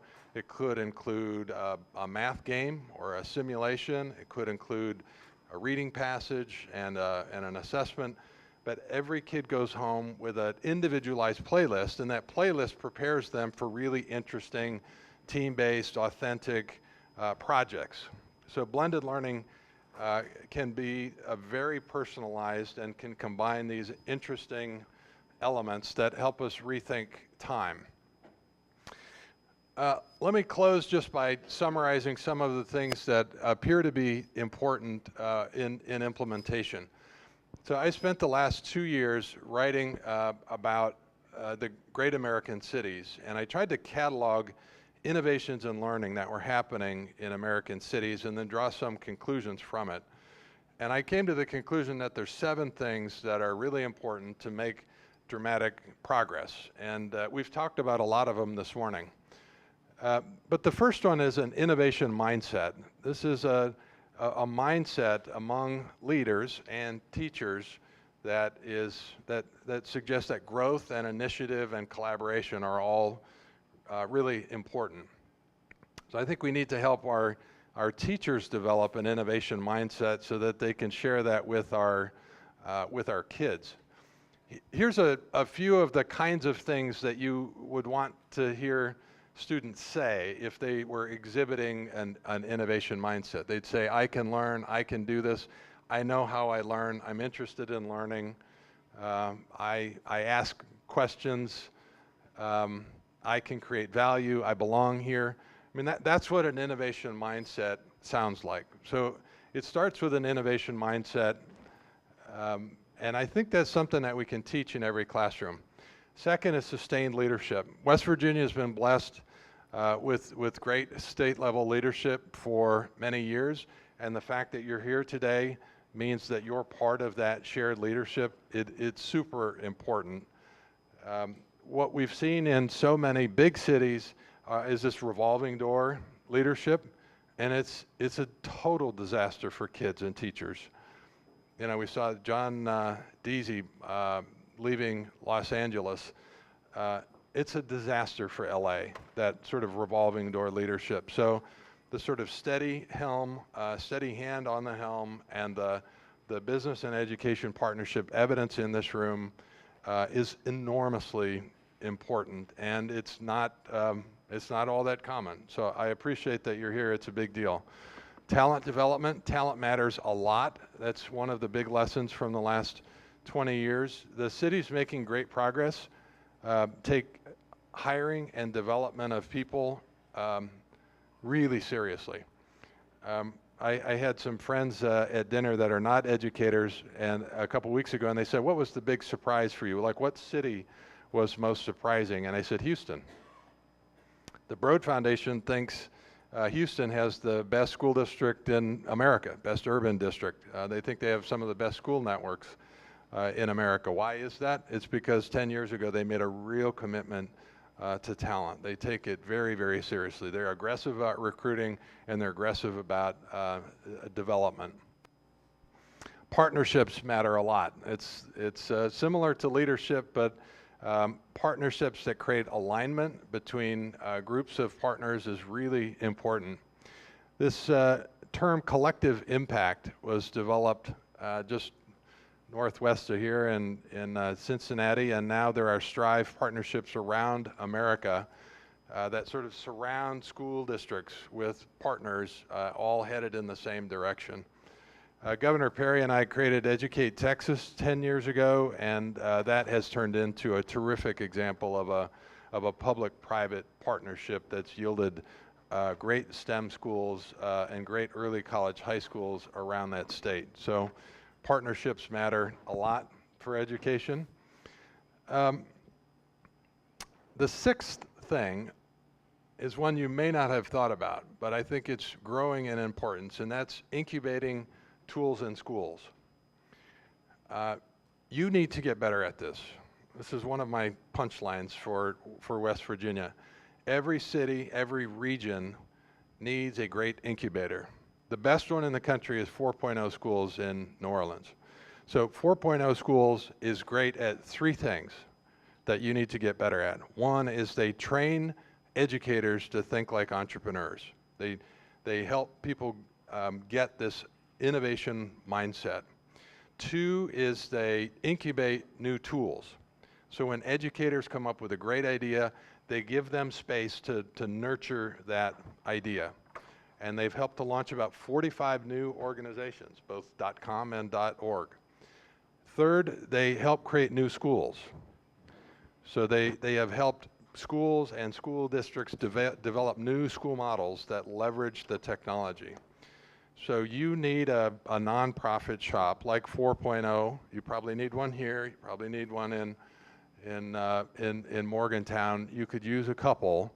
I think that's a big next step for you to take seriously the next gen opportunity. And then finally, policy matters. I sort of sum up my whole Smart Cities initiative saying we have to embrace business and education.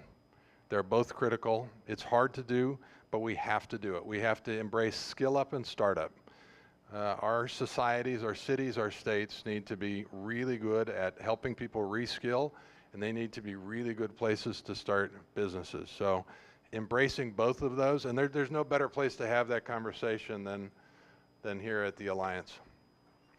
What's the next step for West Virginia? I think innovation zones are a really important idea. I know you're working on that, but creating room to innovate is very, very important. Sort of a sheltered place where there's lots of support that encourages educators to rethink how things could work. I think that's the next step. I would love to know what you think about those 7 ideas. Any of those ring true? Have thoughts or questions on that? So we're going to break for some table conversation in a moment, but as to these 7 topics that Tom just outlined, are there questions? I mean, here, sir. Right. Yes, sir. Oh, I don't think I need a mic. Okay. Can you hear me back there? There you go. But I'll use it anyway. Most of you know me. I'm Bill White. I'm on the State Board of Education. I just spent the last week with Ace and Donna here, and there were about 25 states represented at the National State Boards of Education at NASB in Denver.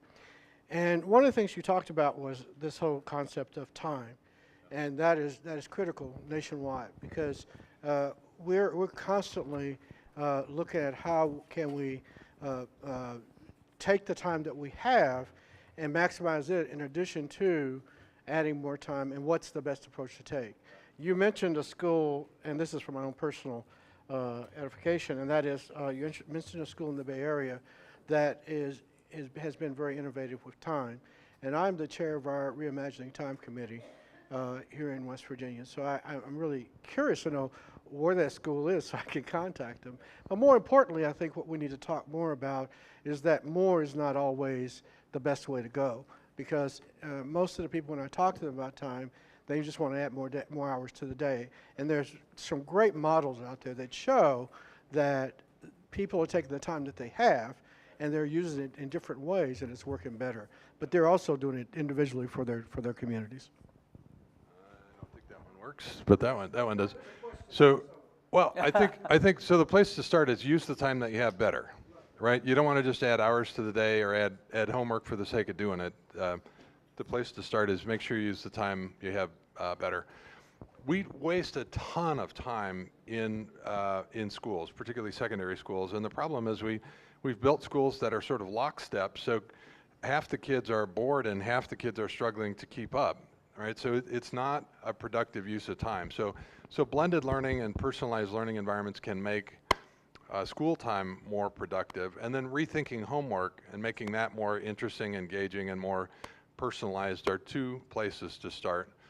A third is that we're seeing some schools that are using blended strategies to save some money, to add some time to the day and to the year, to add a half an hour to the day and to add a couple days to the year. So that combination of, use what you have, make homework more efficient, and then look for savings that over time can add to the calendar without adding new money, feels like the right things to talk about anyway. summitps.org. Summit Public Schools. Yeah, it's worth seeing.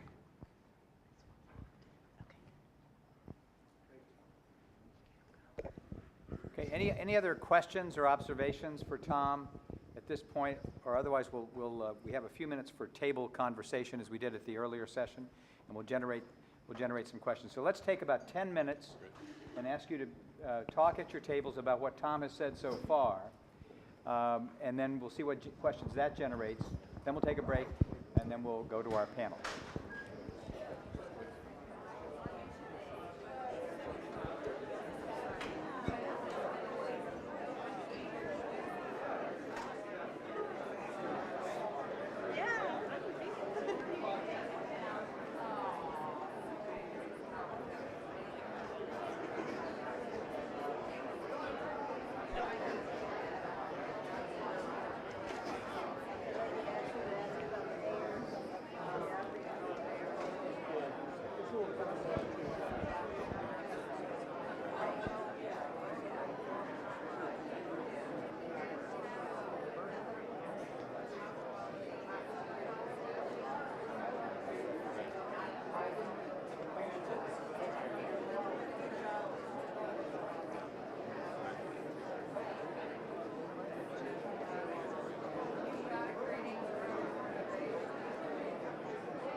Well, these are supposed to be taken around to the tables.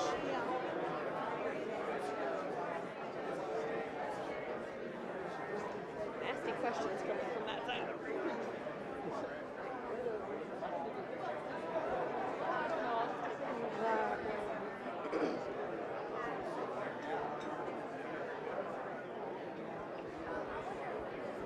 What's her name? I don't know. I'm gonna have to ask her later. I saw the badge, but it looked like Krista or something. Couldn't tell. I remember her from her original meeting.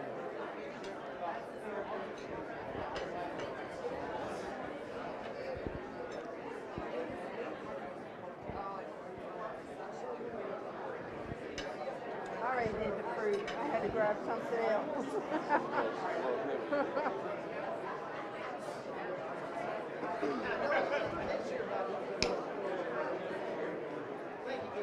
Be back in a minute.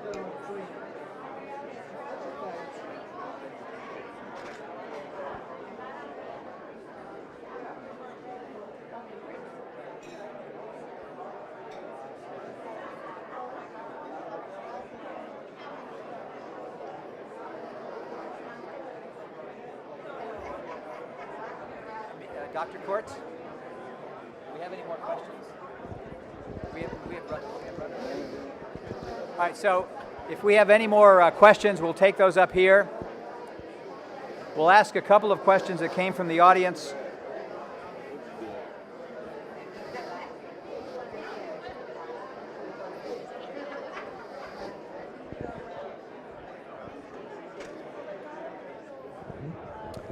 All right.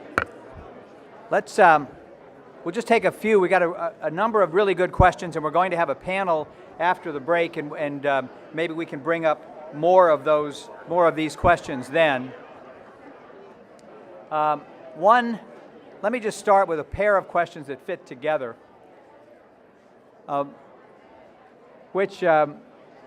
this is so great. We have such spirited conversation in the room. Yeah. In fact, we're going to lose. You know what? I'm going to make an executive decision. Let's take our break now, and then we'll come back in 10 minutes, and we'll take up questions, and we'll go to our panel. How about that? Yeah.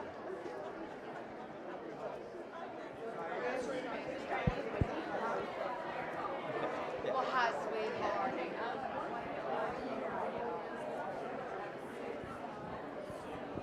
Yeah. From there, you can't see these people. So there won't be anybody there from now on. Well, maybe during the break, maybe the AV guys could put it on the floor. Yeah.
As long as nothing comes unplugged. All right.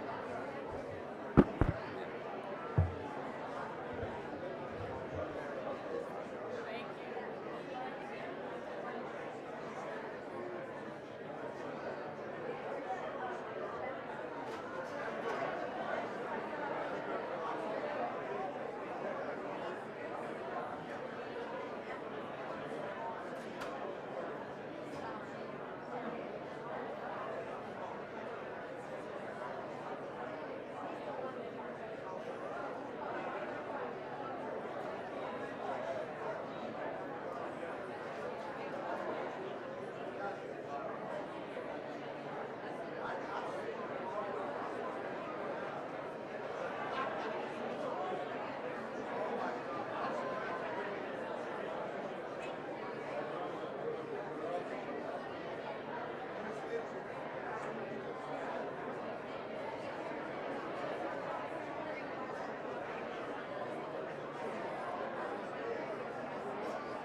before I went into about college.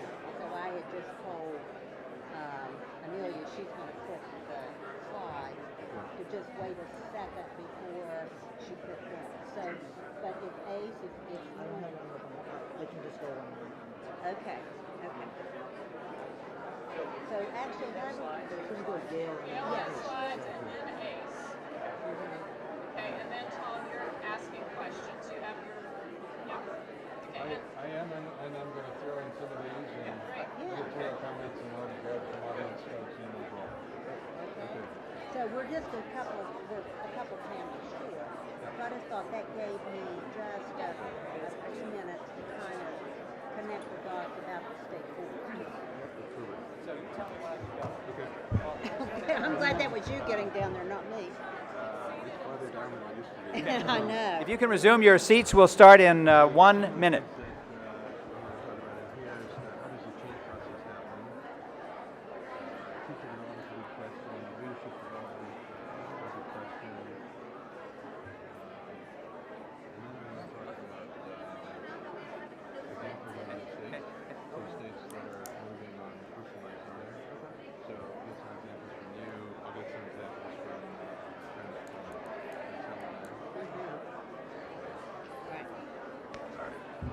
I'm so glad they're here. I didn't realize they were here, and I went over talking to them. Yes, they are. Ready, Gene? Ready. All right. All right, Gail.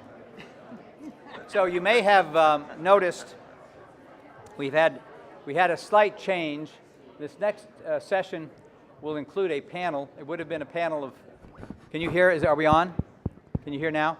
It would have been a panel of 4, but we lost 2 of our panelists. One, Mike Green, a member of our state board, vice president of our state board, could not be here today due to family emergency, and then Kate Nielsen from the National Governors Association couldn't be here because her airplane would not take off to come to Charleston today, so she is stuck in Washington.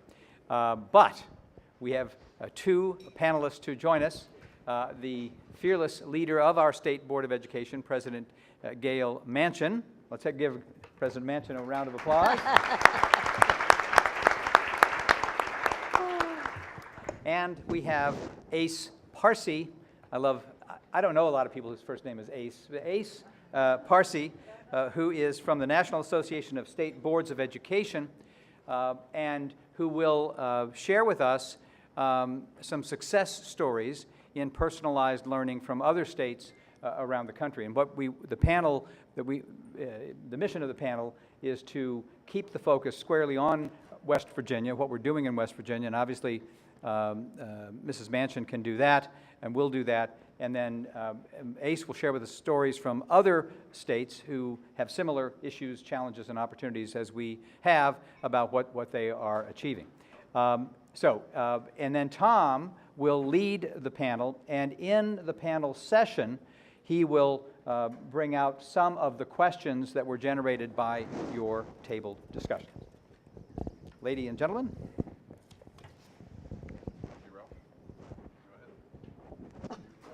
Good morning.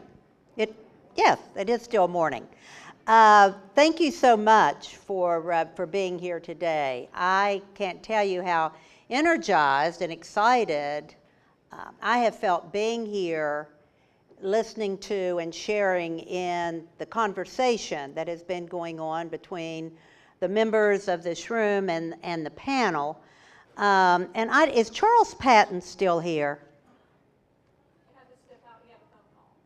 Oh, okay. Well, someone can share this with him. I had to laugh when he was talking about the lines, work lines, like in our factories, and he said, remember Laverne and Shirley.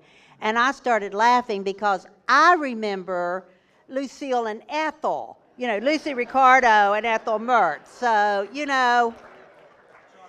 it's all about the different times and places, but certainly that cycle and how you go back to those memories of growing. But I wanted to take an opportunity just briefly before we get into the discussion today to talk about the role of the state board.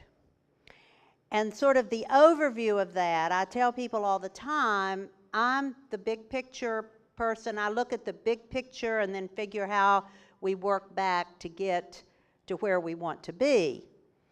And so the state board, technically, the members are appointed by the governor to develop the policies that then the Department of Education will implement throughout our state and our schools.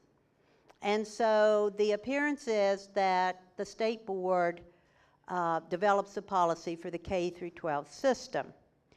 However, in reality, it really is so much more, because the state board is deeply involved in early childhood education, and very proud of the fact that this is one area in which we really are at the top of the list in this nation for what we have always believed about early childhood education, universal preschool, getting those children in as young as we can so that when they go into kindergarten, first grade, they are ready to learn. How important that is. And we know by all the research that it is absolutely critical to the success of our children. And then we say our goal is to graduate students college and or career ready. But then it's so critical that we understand that if we are graduating our students college and or career ready, do we have that seamless pathway for them to continue into our community college, into our four-year colleges and universities? Do we have set up that pipeline that literally takes our children from early childhood through high school graduation into a well-blended and established 2+2+2 system out there for our young people, so that they do have the skill sets that our business leaders talked about up on the stage this morning for the jobs that are available here in West Virginia, well-paying jobs that, that provide a good quality of life right here in this state. So that is kind of the big picture of the state board. The only other comment that I would make, that in this room today we have talked about the business leaders and we have talked about the educational leaders. I think it's important that we continue to understand that it's so important that we work with our legislative leaders, our governor, and also our union leaders, which are represented in this room today, that how we build those partnerships and those relationships is going to indicate the level of our success at the end of the day. So again, thank you all for being here for this discussion. Ace, could you tell us about what other states are doing in personalized learning? Sure. Is mic on? I think that what I mentioned earlier is that all states are really moving towards this new excellence and equity imperative, but they're trying to figure out what that really means for them. So some high quality examples, for example, are the state of Kentucky is moving on many fronts, and of course Kentucky is the neighbor of West Virginia. They have individualized learning plans for every student starting at, I think, the 6th grade, which is a huge innovation. States are starting to reimagine and redefine their accountability system. So New Hampshire, Oregon, Maine, a lot of these states are starting to think about how do we, if these are really the skills that we care about, if we really care about critical thinking, if we really care about problem solving, communication, and collaboration, then how do we measure what we value and moving towards that direction? States are, Oregon, for example, is defining new essential skills, and these are all included in that. And in addition to the college and career readiness skills, states like Oregon are also including civic readiness. So how do we also prepare students to be our future citizens as well? So those are a few examples. Do you have a take on House Bill 5 in Texas? I don't know about it. So Texas just passed a bill, some of which is a little bit disconcerting, but the cool thing about it is it requires schools to have a conversation with every 8th grader about their pathway through high school and into college and careers. And the interesting thing is that it requires that every student and family be exposed to a pathway that includes at least 12 college credits. So it's kind of it's like early college statewide, where every family at least has the middle school conversation about, you know, college credit earning opportunities while they're in high school. So. And I think that that is really essential, because part of what we see in terms of when students drop out of school is that they don't make that connection of why is this actually important? How does this lead to the future? And these individualized learning plans help them do that. They help them think about, all right, this is what is the career that I want to go into, and what are the steps that I need to take to actually get there. It also engages the families in the process of setting those expectations, and how the families can support teachers and work in partnership to setting those expectations. Gail, have you seen other states making interesting moves in personalized learning? Well, yes, I think we see this as a national movement that we have learned that obviously what we were doing in this country, not just in West Virginia, but in this country, isn't working. And so I think every state is viewing in one way or the other what they're doing and how they're doing it. So I want to go into just a little more detail now about what West Virginia is doing. And as I mentioned earlier, our role, one of our, certainly our definitive role as a state board member, is to develop policy. And so what you find with policy, it's like everything else in education. Sometimes it needs to be revamped or ramped up or changed or written new. And so you look at Policy 2512, which is a transformative system of support for early learning, calls on our systems to truly innovate in using time during and after school, in the summer, and particularly for our underserved youth. Now, again, I want to go to a comment that Tom made in his presentation about looking for leader cities. And what I would hope that by the end of this day, he would be seeing West Virginia as a leader state, because what we are doing statewide, not in just a city. I was at a meeting the other day with a educational leader from Texas, and I said, you do understand that if you rolled out our mountains, we would be as large as Texas. But we crumped it up. We put in our mountains so we'd all be closer together, and it's easier for us to work together once you get around the mountains. Another policy that allows schools, and this is especially our high schools, to use technology as a tool for maximizing time and resources is Policy 2450, which is our distance learning and West Virginia virtual school. And of course, your distance learning, your virtual school, is what bridges not only the barriers of time, distance, and inequities for all West Virginia students. When you look at our students in some of our most isolated rural areas of West Virginia, and certainly in our state, and I'm so glad that Sterling Bean is with us today. Sterling, raise your hand. There he is. Because of Sterling, who is our CTO, our Chief Technology Officer, we have truly removed so many barriers around this state for students to have better access to all of the resources that are out there. And then we have our Policy 3234, our school calendar, which is providing both rigor and flexibility to our schools. It certainly allows our counties the flexibility that they need and deserve to how they organize their 180 days of instruction. Now, we talk about getting away from the time issue, but at this point in time, we still are talking about 180 days of instruction. How they organize that is much more available to them now in terms of, you know, we keep talking about, or many of us keep talking about a balanced calendar, which would truly change the face of what a school calendar looks like in West Virginia and across this country.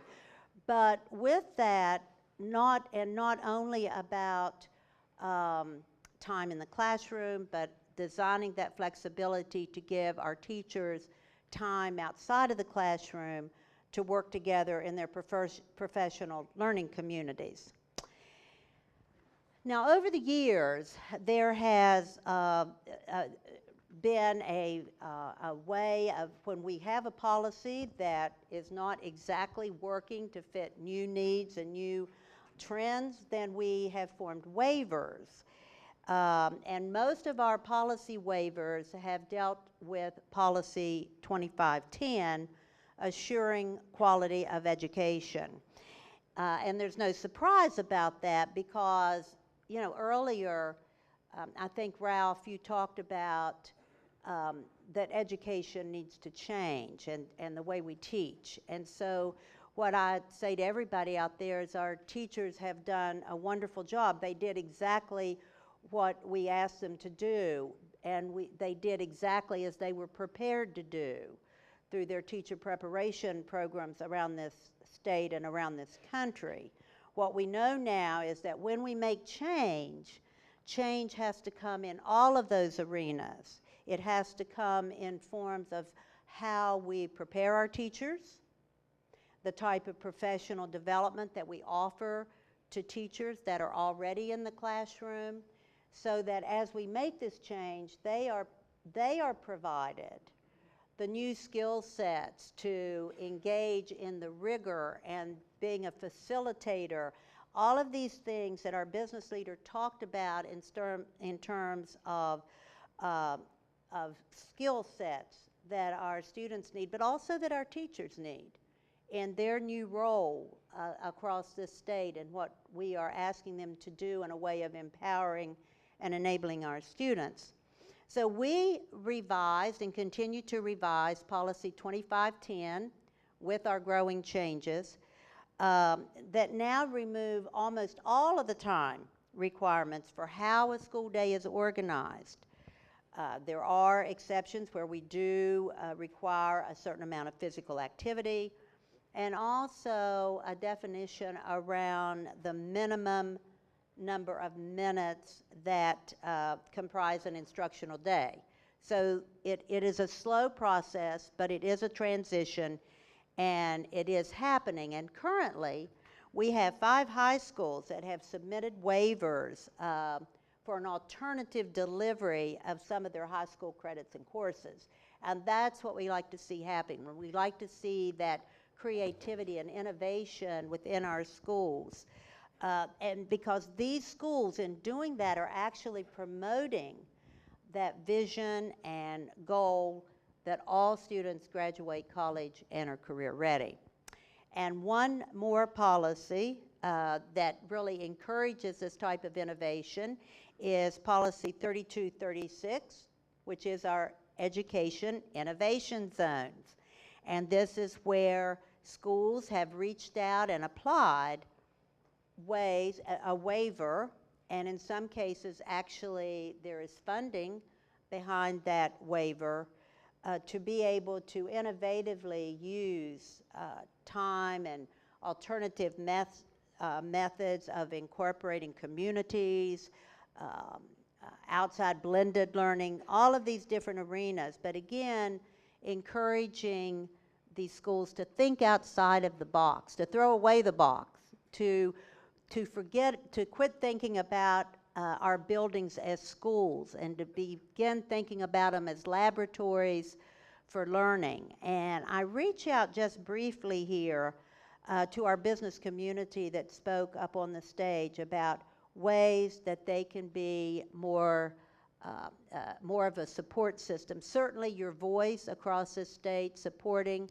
what the State Board and the Department of Education are doing is critical.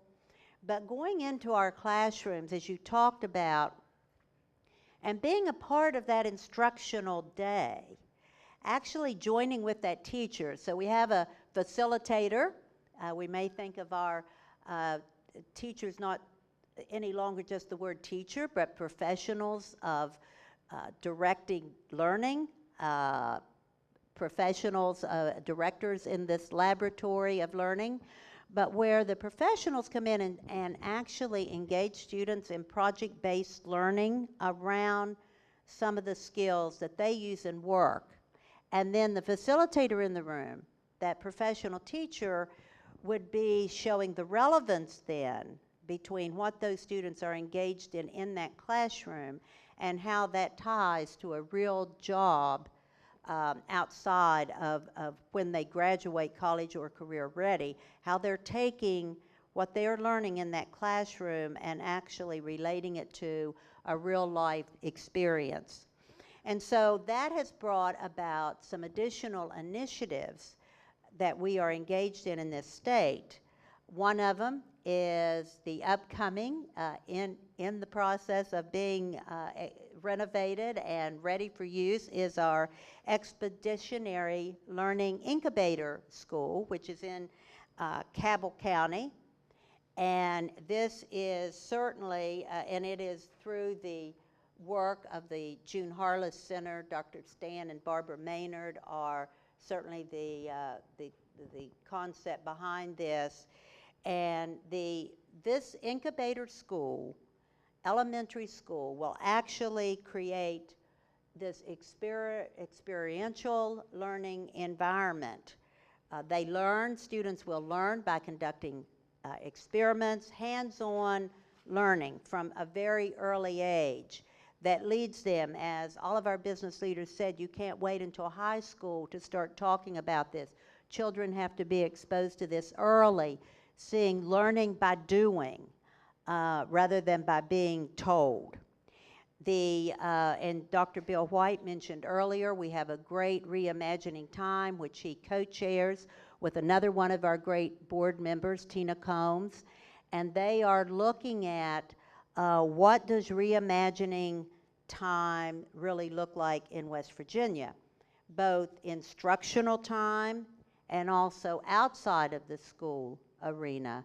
What does reimagining time mean for the student? What does reimagining time mean for the principal? What does reimagining time mean for the parents and for the community out there? And so that is a discussion with some great people serving on that committee as they look and try to bring that all together in a way that will work. And certainly, last but not least, going back to talking about high-quality teachers, but we have a high-quality educator committee, which Lloyd Jackson and I co-chair on the board. We are looking at all that wide spectrum of what defines a high-quality educator and have engaged, again, the beauty of having national partners, state partners, local partners. But Tom Carroll, president of NICTAF, has been a great consultant for us as how we look about creating, empowering our high-quality educators to be not only great teachers individually, but great teachers collectively as they work with their professional learning community within their schools under the leadership of a great principal. So it certainly is a team effort. It's not about what any one of us do individually, but it's the relationships that we build with each other within our school community, but also that larger community of parents and business leaders, legislators, union officials, all those people around this state, which are very important to the solution. Ace, other states doing similar things? Well, I think one, there are. West Virginia is part of the Innovation Lab Network with the Council of Chief State School Officers, and that includes Kentucky, Oregon, Maine, New Hampshire, and a lot of these other innovative states. But what I also want to add is that the question was what other states are doing. And West Virginia itself has actually been an incubator for innovation, and I want to really highlight that. We represent all state boards across the country, and I want to say every one of them has something unique. But I want to say what's really unique about this West Virginia State Board of Education is that they don't do sandbox politics, that they don't think about issues within silos of instruction, time, all these things, that they connect them together. And actually the state board this year received a competitive NASB grant because they are able to do that. They make those connections. And one other thing that West Virginia is doing is with the Imagine West Virginia, with partnership with Imagine West Virginia, they're really thinking about how the principal can be an instructional leader, not just a building manager. And I really want to credit the state board on its leadership and its partnership in making that happen. I want to draw on a couple other states. Carla and I are excited about a few things happening in other states on the personalized learning front. What's on the top of your list? Well, I think sometimes it can seem like a really daunting challenge from a state perspective to envision what that pathway can look like. But we have states doing it different ways. I think New Hampshire probably the first one that really just abolished the Carnegie unit, said no more time. And it bubbled up from a local level. And then you have a state like Maine that came at it from a very different perspective and starting at the opposite end of the spectrum, saying by 2018, now 2020, I think, all diplomas will be proficiency based. So really looking at two opposite approaches, but I know they're closely working together in that New England consortium to figure out how that works.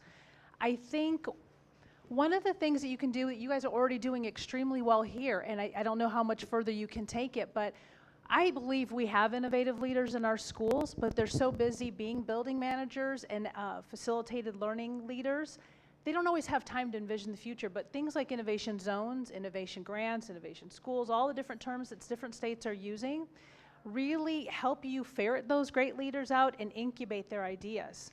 And you really can structure it like a performance contract. You say, you tell us what your vision looks like, and it can be unique to their community, which is the great part of that. And it has specific performance goals that they think they'll attain. And then the exchange is they can tell you all of the different statutory or regulatory flexibility they need. I'm not saying you automatically grant all of those things. That's a unique state conversation. But there may be provisions that are 20, 30, 50-year-old buried in regs that you don't even realize is a barrier to flexibility. Time usually is the big one, which most states are now headed towards. But I would encourage you to think bigger. Let them think bigger and tell you what they would need to do. So, your organization, excelined.org, is also probably the leading advocate of course access, which is part-time online learning, usually at the high school level. What does that have to do with personalized learning? Well, course access, I think, really helps you envision what that future can look like. We were talking at our table. A lot of us have been thinking about what online learning and digital learning can look like for a long time, but I think you accurately pointed out what has exploded just in the past 2 or 3 years. And one of the things that I've heard Ms. Manchin mention in a couple of venues that I really appreciate is the unique dilemma we face with rural and remote areas and making sure that that equity issue happens, because it happens in every state. In my home state of Arizona, we have a lot of worries about our Native American communities that are rural and remote. And if we can bridge that broadband barrier, which I think we can over time, then things like course access open up an AP physics class to a remote area that would have never had it before. And I think we can really start envisioning what kinds of equity and access issues we can get. And then we can start digging deeper, again, letting schools tell us what would you need to do in order to access course access? What kind of policies are in your way? Again, sometimes I think we would be surprised at what they really think is in their way and what really is. So Jennifer and Carla and I are all students of Louisiana's approach to course access. Louisiana has been a leader in, as a state, in identifying areas where students need additional options. CTE is an example, career and technical education. Then they put out an RFP and they asked providers to propose courses, both online and blended, meaning face-to-face at school, in CTE. And they got a really interesting group of providers. Some are national providers, but some are Louisiana teachers that became certified as a statewide provider of either an online or a blended class. But in doing that, they were able to expand access to to many classes, but particularly career and technical classes across their state. So an interesting example of a state taking an active role to fill a job-specific need, like welding. That was a big deal in Louisiana. Again, just to mention something that we reflected on over the last week, because again, this is one of the issues that we talked about at our meeting. I sat in a room with, had lunch with a woman yesterday, day before yesterday, and one of the areas where we have shortage of teachers is in physics. And she says, well, I have a degree in I have a degree in science, so they're always pulling me in to teach physics, and I'm not very good at it.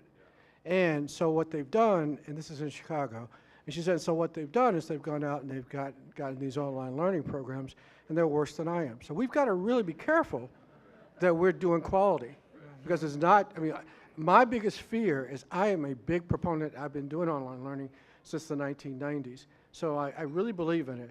But I'm very concerned because everybody's getting into it now, and the quality is not always there. It's a great point, and states that are promoting course access have a rigorous review process to make sure that they're quality courses. Tom, that might be actually a really good site, because what I really wanted to talk about today was the learning and how this works school-wide, so it might be a good time to, do we have the clicker?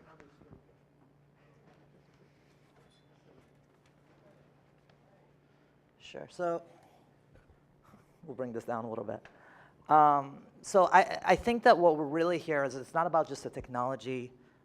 It's not about just one policy here or there. What we're really talking about is a new type of learning that we want. So I have here what a lot of the educators in the room might recognize as the Bloom's taxonomy. It defines the different rigor of learning goals. And I want to talk a little bit about the type of learning goals I've heard today that we're looking for West Virginia students. So given Governor Tomblin's new STEM initiative and the report that's going to be coming out in November, I'll make my example STEM example. So that's the periodic table. All of us, it's tiny, you can pull it up on your smartphone, but all of us in our science classes at some point had to remember what this periodic table was. We had to think about the elements. That's helium. The atomic mass, if some of you would remember, it's the protons and the neutrons. Your atomic number is your protons, and it determines the chemical properties. So that's where a lot of our science classes tend to stop. Now we're doing experiments, applying that knowledge. So do an experiment, put different amount of helium in a balloon, see how high it goes up, record your analysis.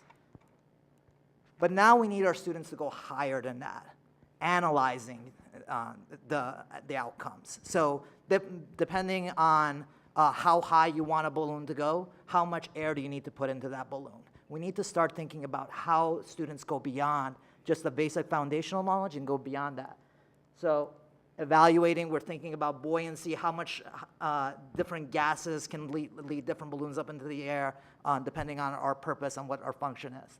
And lastly, what we really want is the students to take that knowledge at the very foundation and actually create something with it that's meaningful. So here in that tiny picture, there's a student who's about 13, 14 years old, who's starting to take that knowledge and actually creating a weather balloon with it. That's what we want. It's not that we don't want students to remember and understand knowledge. That's the foundation. But what we need, what I heard that we need, is that we need them to go higher. We need to go beyond that. So I'm going to talk a little bit about what that actually looks like. I'm going to borrow from my colleague and friend Monica Martinez's new book, 8 Innovative Public Schools and How They're Promoting Deeper Learning. And again, given the STEM initiative, I'll use my first example, MC Squared High School in Cleveland. This is a school that came about strictly through partnerships of businesses, just like businesses in this room. So the school has a strong partnership with General Electric. Learning often happens on the campus of General Electric or a museum or post-secondary education. It doesn't happen in the schoolhouse. And the other thing is, none of us really ever spend 55 minutes of our day doing math, 55 minutes of our day doing reading, 55 minutes of our day doing science. How we apply knowledge in our work and in our lives is in an interdisciplinary manner. So we need to start making sure that learning actually reflects that. So for MC Squared, they do, for example, they do a lesson on bridges. In their physics class, they're looking at the thermodynamics and different properties of materials for bridges. In their civics class, they're thinking about the meaning of bridges, how bridges affect communities. In their English classes, they're learning, they're reading stories and material related to bridges. So it's how we start to blend these different subjects together so that they're not in their own isolated silos. Key external partnerships, I mentioned General Electric. The General Electric employees themselves get a benefit from this. They get inspired. These are their future employees, obviously, but they mentor students. When in that bridge project that I just mentioned, the students actually present their findings and present their projects to NASA engineers. And imagine what kind of meaning that type of learning has relative to just doing a multiple choice type exam. And lastly, a culture of success. And here I just don't mean banners up in the class, in the schools. That's important. But here in MC Squared, the 12th graders actually lead the 9th grade orientations. They tell the expectations of what the 9th graders can expect in the next 4 years. They own that learning. They lead the project. So that is a different type of culture than just the cultures that are present in most of our students. So we need to actually empower our students to lead that culture. My next example will be King Middle School, and we talk a lot about the schools that are low performing, the schools that are challenging. King Middle School was, in the 90s, one of the lowest performing schools in the state of Maine. It's a turnaround school, and now, last year, I believe the Maine Teacher of the Year came from King Middle School. It's one of the highest performing schools in Maine. It's an expeditionary learning school. It's a wonderful network of schools, and I'm so glad that one of them is now coming to West Virginia.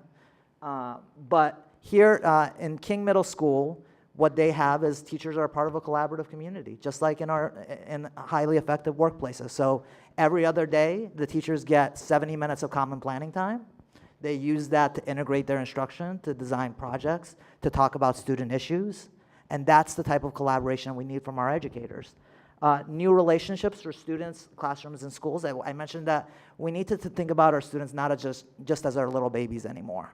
They are young adults, and we need to treat them that way. So in King Middle School, the students lead the projects. They help each other. They work together. They collaborate. They have student-led conferences at King Middle School so that when their parents come, the students actually share what they're doing, what their learning goals are, what their successes have been, and what their challenges have been. And lastly, the real world, the primary teacher. This is we really need to think about how learning can happen outside of the school environment, outside the building. So in King, for their energy project, the students create wind turbines that actually can light a light bulb. They do home energy audits, and they make recommendations to their parents, and they're thinking about how they can save energy in their homes. They do various projects related to energy, but the point is that they have an authentic audience, and that learning becomes then much more meaningful. So something in common, the American Institute for Research just completed a 2 to 3 year study of schools that are reflecting what we call deeper learning. So critical thinking, problem solving, collaboration, communication, the academic mindsets that lead to student success. And here's what some of the common themes that they found in these schools that are doing this. One is that they're explicit about 21st century goals, that we're not just talking about raising test scores. If we want collaboration, communication, critical thinking, problem solving, we really need to make these the explicit goals of the schools. You'll see this in the way that these schools are structured and the way that they teach their students. Real world experiences. What I mentioned before is happening in all these different deeper learning schools. So what the AIR study had was it compared 19 schools that were doing this deeper learning type work with 19 similar schools that had the same types of students, same types of challenges and demographics. And what they found from the deeper learning schools was that real world experiences was really prime. So for example, 14 out of the 19 schools had high school internships as a key strategy that they were using. Project-based learning, all but one of the schools really emphasized project learning. So 18 out of the 19, that was a real common big theme in what they were doing. And teachers taking on different roles. So teacher is no longer just that sage on the stage that they lecture, the students take notes and pass the test. The teacher is actually the one that's facilitating the partnerships. They are the ones that are doing student-led conferences and actually promoting that kind of collaboration. So the teachers are taking on different roles, and they're supported in doing that by their school principals. And lastly, longer term assessments. These schools are using portfolio assessments. They're using assessments that really matter and are authentic. And we just actually at NASB just co-drafted a paper on this with Dr. Linda Darling-Hammond of Stanford, and talking about new performance assessments and what that might look like. And we can make that available to everybody here. Lastly, just the outcomes. So what do we actually get from doing this? And we actually get a lot. So on-time graduation rates. When you compared these 19 schools to their similar schools, they had 16% higher graduation. We all hear about the fact that the U.S. is falling behind and our international peers. That's shown in the PISA outcomes. The 19 schools combined, the 19 schools combined, when you look at their PISA outcomes, they had higher math scores, higher science scores, higher English language arts scores. And this is the international competition that we're talking about. And we often hear that there's a trade-off between academic achievement and these deeper learning outcomes. And this was not the case. So these schools did better on their English language arts tests, and they did better on their math tests. And lastly, these are the skills that we care about in terms of we want students to be engaged. We want them to be collaborating. We want them to believe in themselves and their own abilities. So these schools, when they surveyed the students and the teachers, the students had higher collaboration skills. They had higher self-efficacy, and they were more engaged in their learning. So that's really what we're talking about. And it's not in isolated silos. This is actually happening. It's happening in West Virginia. It's happening across the country. And what we're talking about is scaling it up. So that's a broad overview, and I'm happy to answer your questions. But what I think that I want to end with is that we're really having what I'm calling a Horace Mann moment in this country. So for those education geeks in the room, Horace Mann used to be the chair of the Massachusetts State Board of Education. He's really credited with starting the public schools the way we have it. And what he realized then was that students needed more than just the education that they were getting being specifically on their farm. So he started the public education system the way it is today. And now we're having a new Horace Mann moment, and that this is the type of learning that we want students to have. So we as a group here have to think about how do we actually deliver that kind of learning. And I'm not a native West Virginian, but I'm second best. I work with Governor Wise at the Alliance for Excellent Education. My wife is a West Virginian, and so someday, far into the future, I may have kids in the West Virginia school. So this conversation is incredibly important, and thank you so much. This is also very unique to what I mentioned what's unique about the State Board. You don't often get the governor's office, the State Department of Education, and State Board working together the way they do in West Virginia. So that's something that you all should be really proud of. Thank you.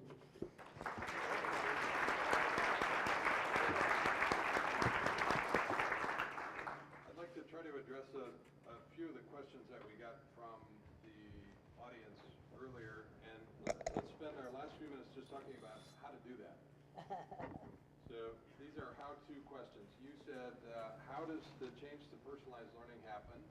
Is it top-down, or does it need to bubble up?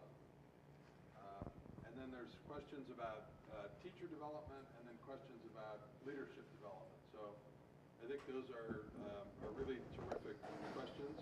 Mrs. Manchin, do you have some thoughts on? You talked about policies as a driver, and that's certainly an important place to start. But thoughts on any of those? Well, again, I think it is that across the board that we have to give our students the skills to know, to accept responsibility for their learning and accountability. And we do that in a number of ways, but I think one of the greatest ways we do it is by giving them the relevance to what they're taking, to helping them find, as some of our business leaders said, what are these students, what do they excel in, where are their strengths, where is their passion?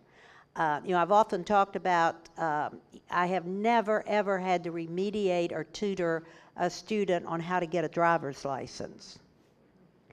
They know. And once they know, they have the will to make it happen and to get there. I think giving our students that know, that will, that passion of what they really love, what they want to do, then they will find the way to get there. For our teachers, again, it's about that we're now teaching with our new rigorous standards and our new assessment, we are teaching students how to think, not what to think. And that becomes then the teacher. We engage them in promoting and enabling our students to help them find how to think and how to analyze problems, how to find solutions, how to work together as a team. So the teachers become the primary facilitator in allowing students to do this. So, Chip, your answer would be make a plan, right? Every district ought to have a plan.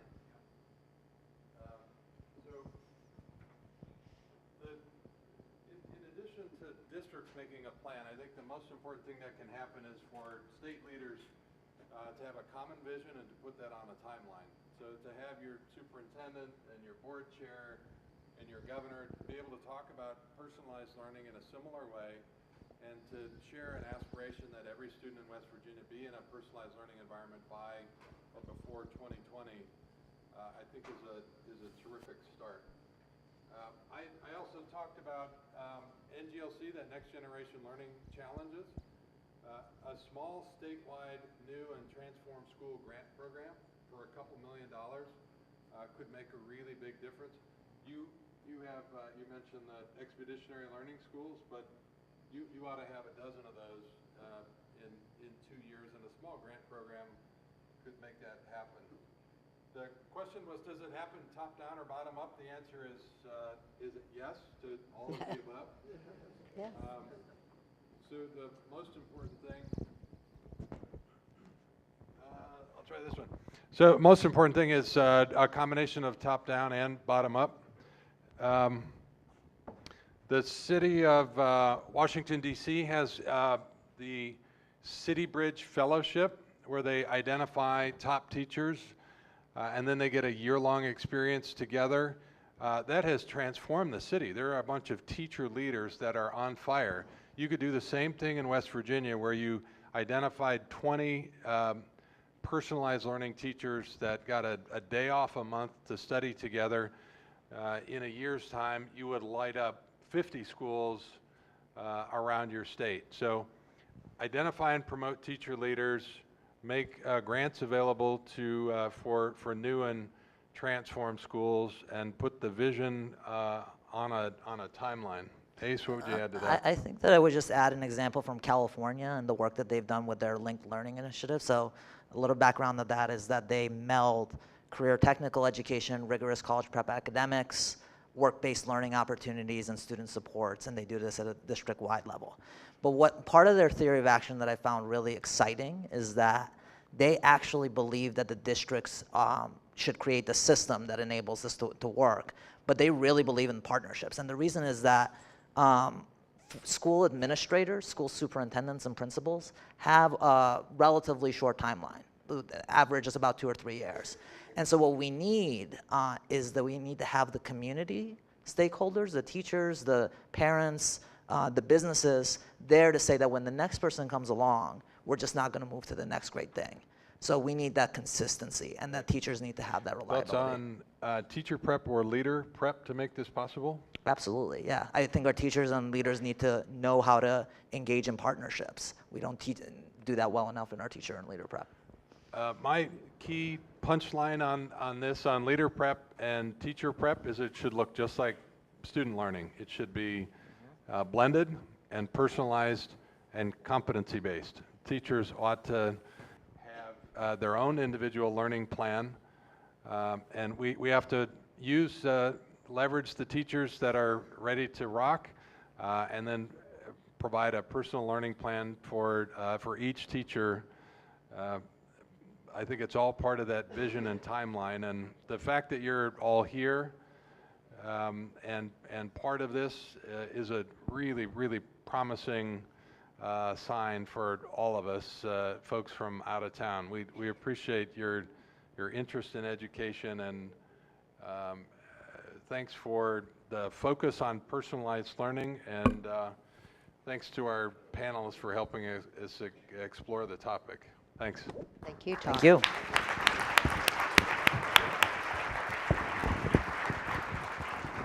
Thank you, Tom and panelists. We so appreciate appreciate the rich conversation, the wonderful examples, and helpful information from that national and state perspective. We're pleased to have our guest of honor here, Governor Tomblin. We're going to take a 90-second break and allow us to transition for the stage. So stand up, do a few stretches, and don't leave the room, please. Thank you so much for the work that NASB has done. I'm so glad you brought up about the stipend grant. Well, but still, what a great, I mean,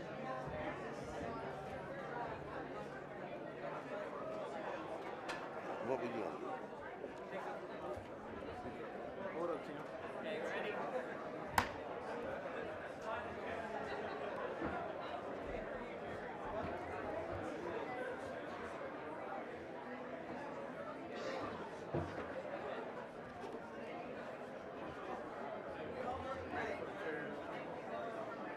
No, what are they doing right now? Just okay. It's taking like a 90-second. All right.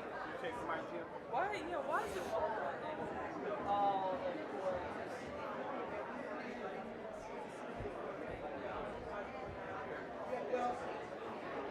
See that last now. Is it quarter? Some here, Tim.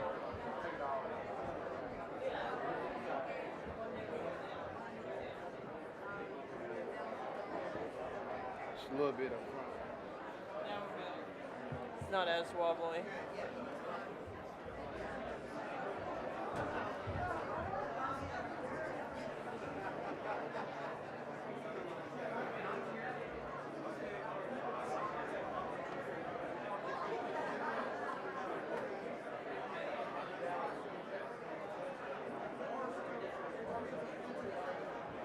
Okay, if you could please have a seat.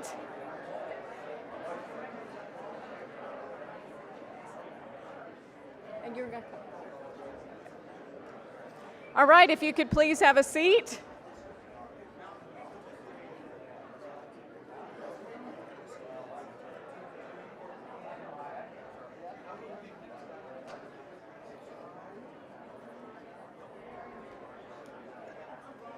I was not joking when I said 90 seconds, right?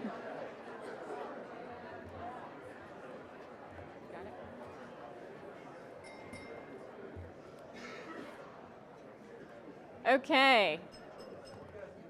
Joining us to introduce our guest of honor, I'm pleased to introduce Jerry Matheny.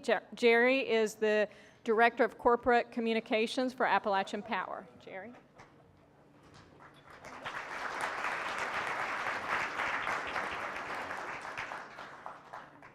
It's my honor and privilege this morning to introduce Governor Earl Ray Tomblin. Tomblin is a native of Logan County and currently serves as our 35th governor. As a former teacher, a father, and the husband of a college president, Governor Tomblin is committed to establishing a world-class education system to make West Virginia all that it can be, and he's devoted himself to improving our education system since he was first elected to serve the people of West Virginia in 1974. From our elementary schools to our community and technical colleges and our universities, Governor Tomblin has helped West Virginia's education system step up to the task of providing our students with the quality education they deserve and the skills they need to be successful. Governor Tomblin believes in the importance of cooperation and collaboration as he continues to work side by side with administrators and teachers across the Mountain State. Governor Tomblin's efforts serve as a guiding example of what an impact hard work, dedication, and a focused outlook can have on West Virginia and our state's education system. Please join me in welcoming Governor Tomblin and thanking him for his leadership to ensure West Virginia's bright future.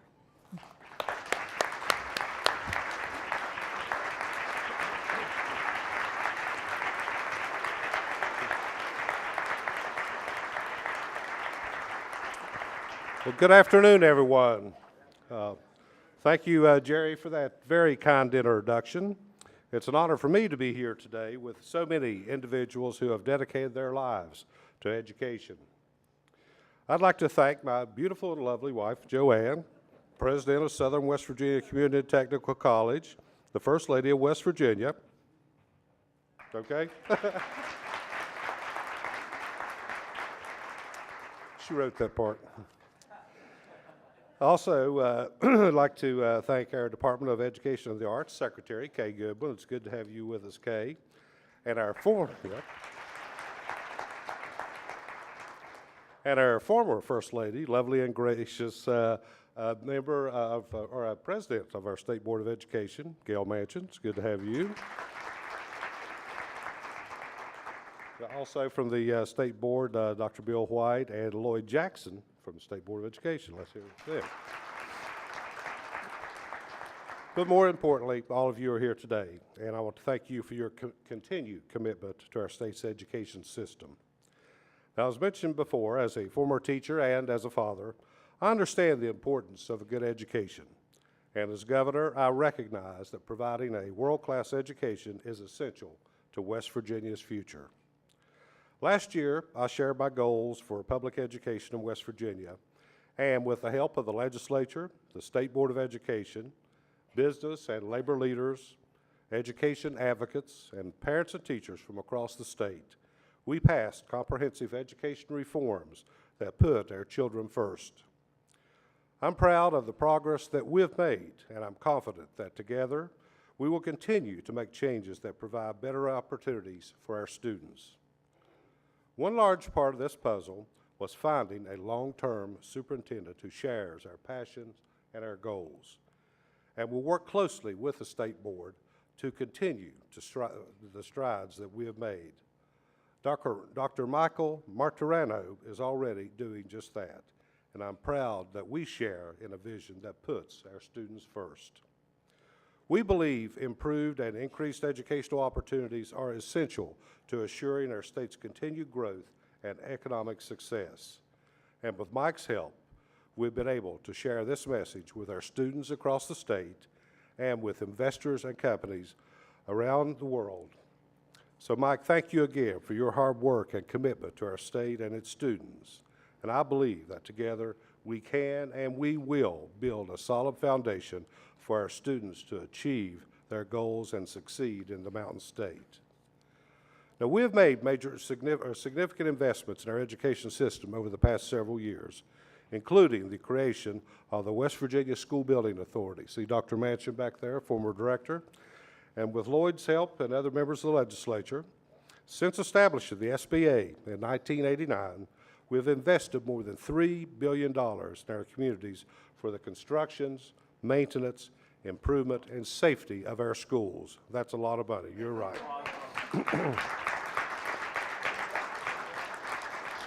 But this investment was to provide our teachers and students with new facilities and state-of-the-art classrooms and a number of exceptional educational opportunities to students across our state. As students explore higher education opportunities, I'm proud that we've also invested in their futures by supporting the Promise Scholarship Program, which has provided more than $400 million to more than 35,000 graduating high school seniors. Through the Promise Scholarship Program, West Virginia's college attendance rate has increased significantly as thousands of our state's best and brightest have achieved success in their future endeavors here in West Virginia. As more students decide to pursue higher education, I'm proud that our state's post-secondary graduation rates are also increasing. Students today have a wide variety of career options available within our state, many of which may not require a four-year degree. Since granting independence to our community and technical college system, we've been able to place a larger focus on preparing our future workforce for the jobs of today and tomorrow through specialized and skilled training programs. I'm pleased to report the number of certificate degrees and two-year associate degrees awarded to students enrolled in these programs has increased by 57% over the past several years. And this is a remarkable statistic that shows our students' overall growth and commitment to education that will enable them to live a good life, a great life, right here at home. In 2014, Despite a tough budget year, we made it a priority to give our state's teachers a pay raise, and I'm committed to continue taking steps to improve their salaries. And soon, the STEM Council, which I created back in the spring, which has dedicated countless hours to finding ways to improve our science, technology, engineering, and math programs, will deliver its report to me. And I look forward to receiving the results and hope to place an even greater focus on these critical issues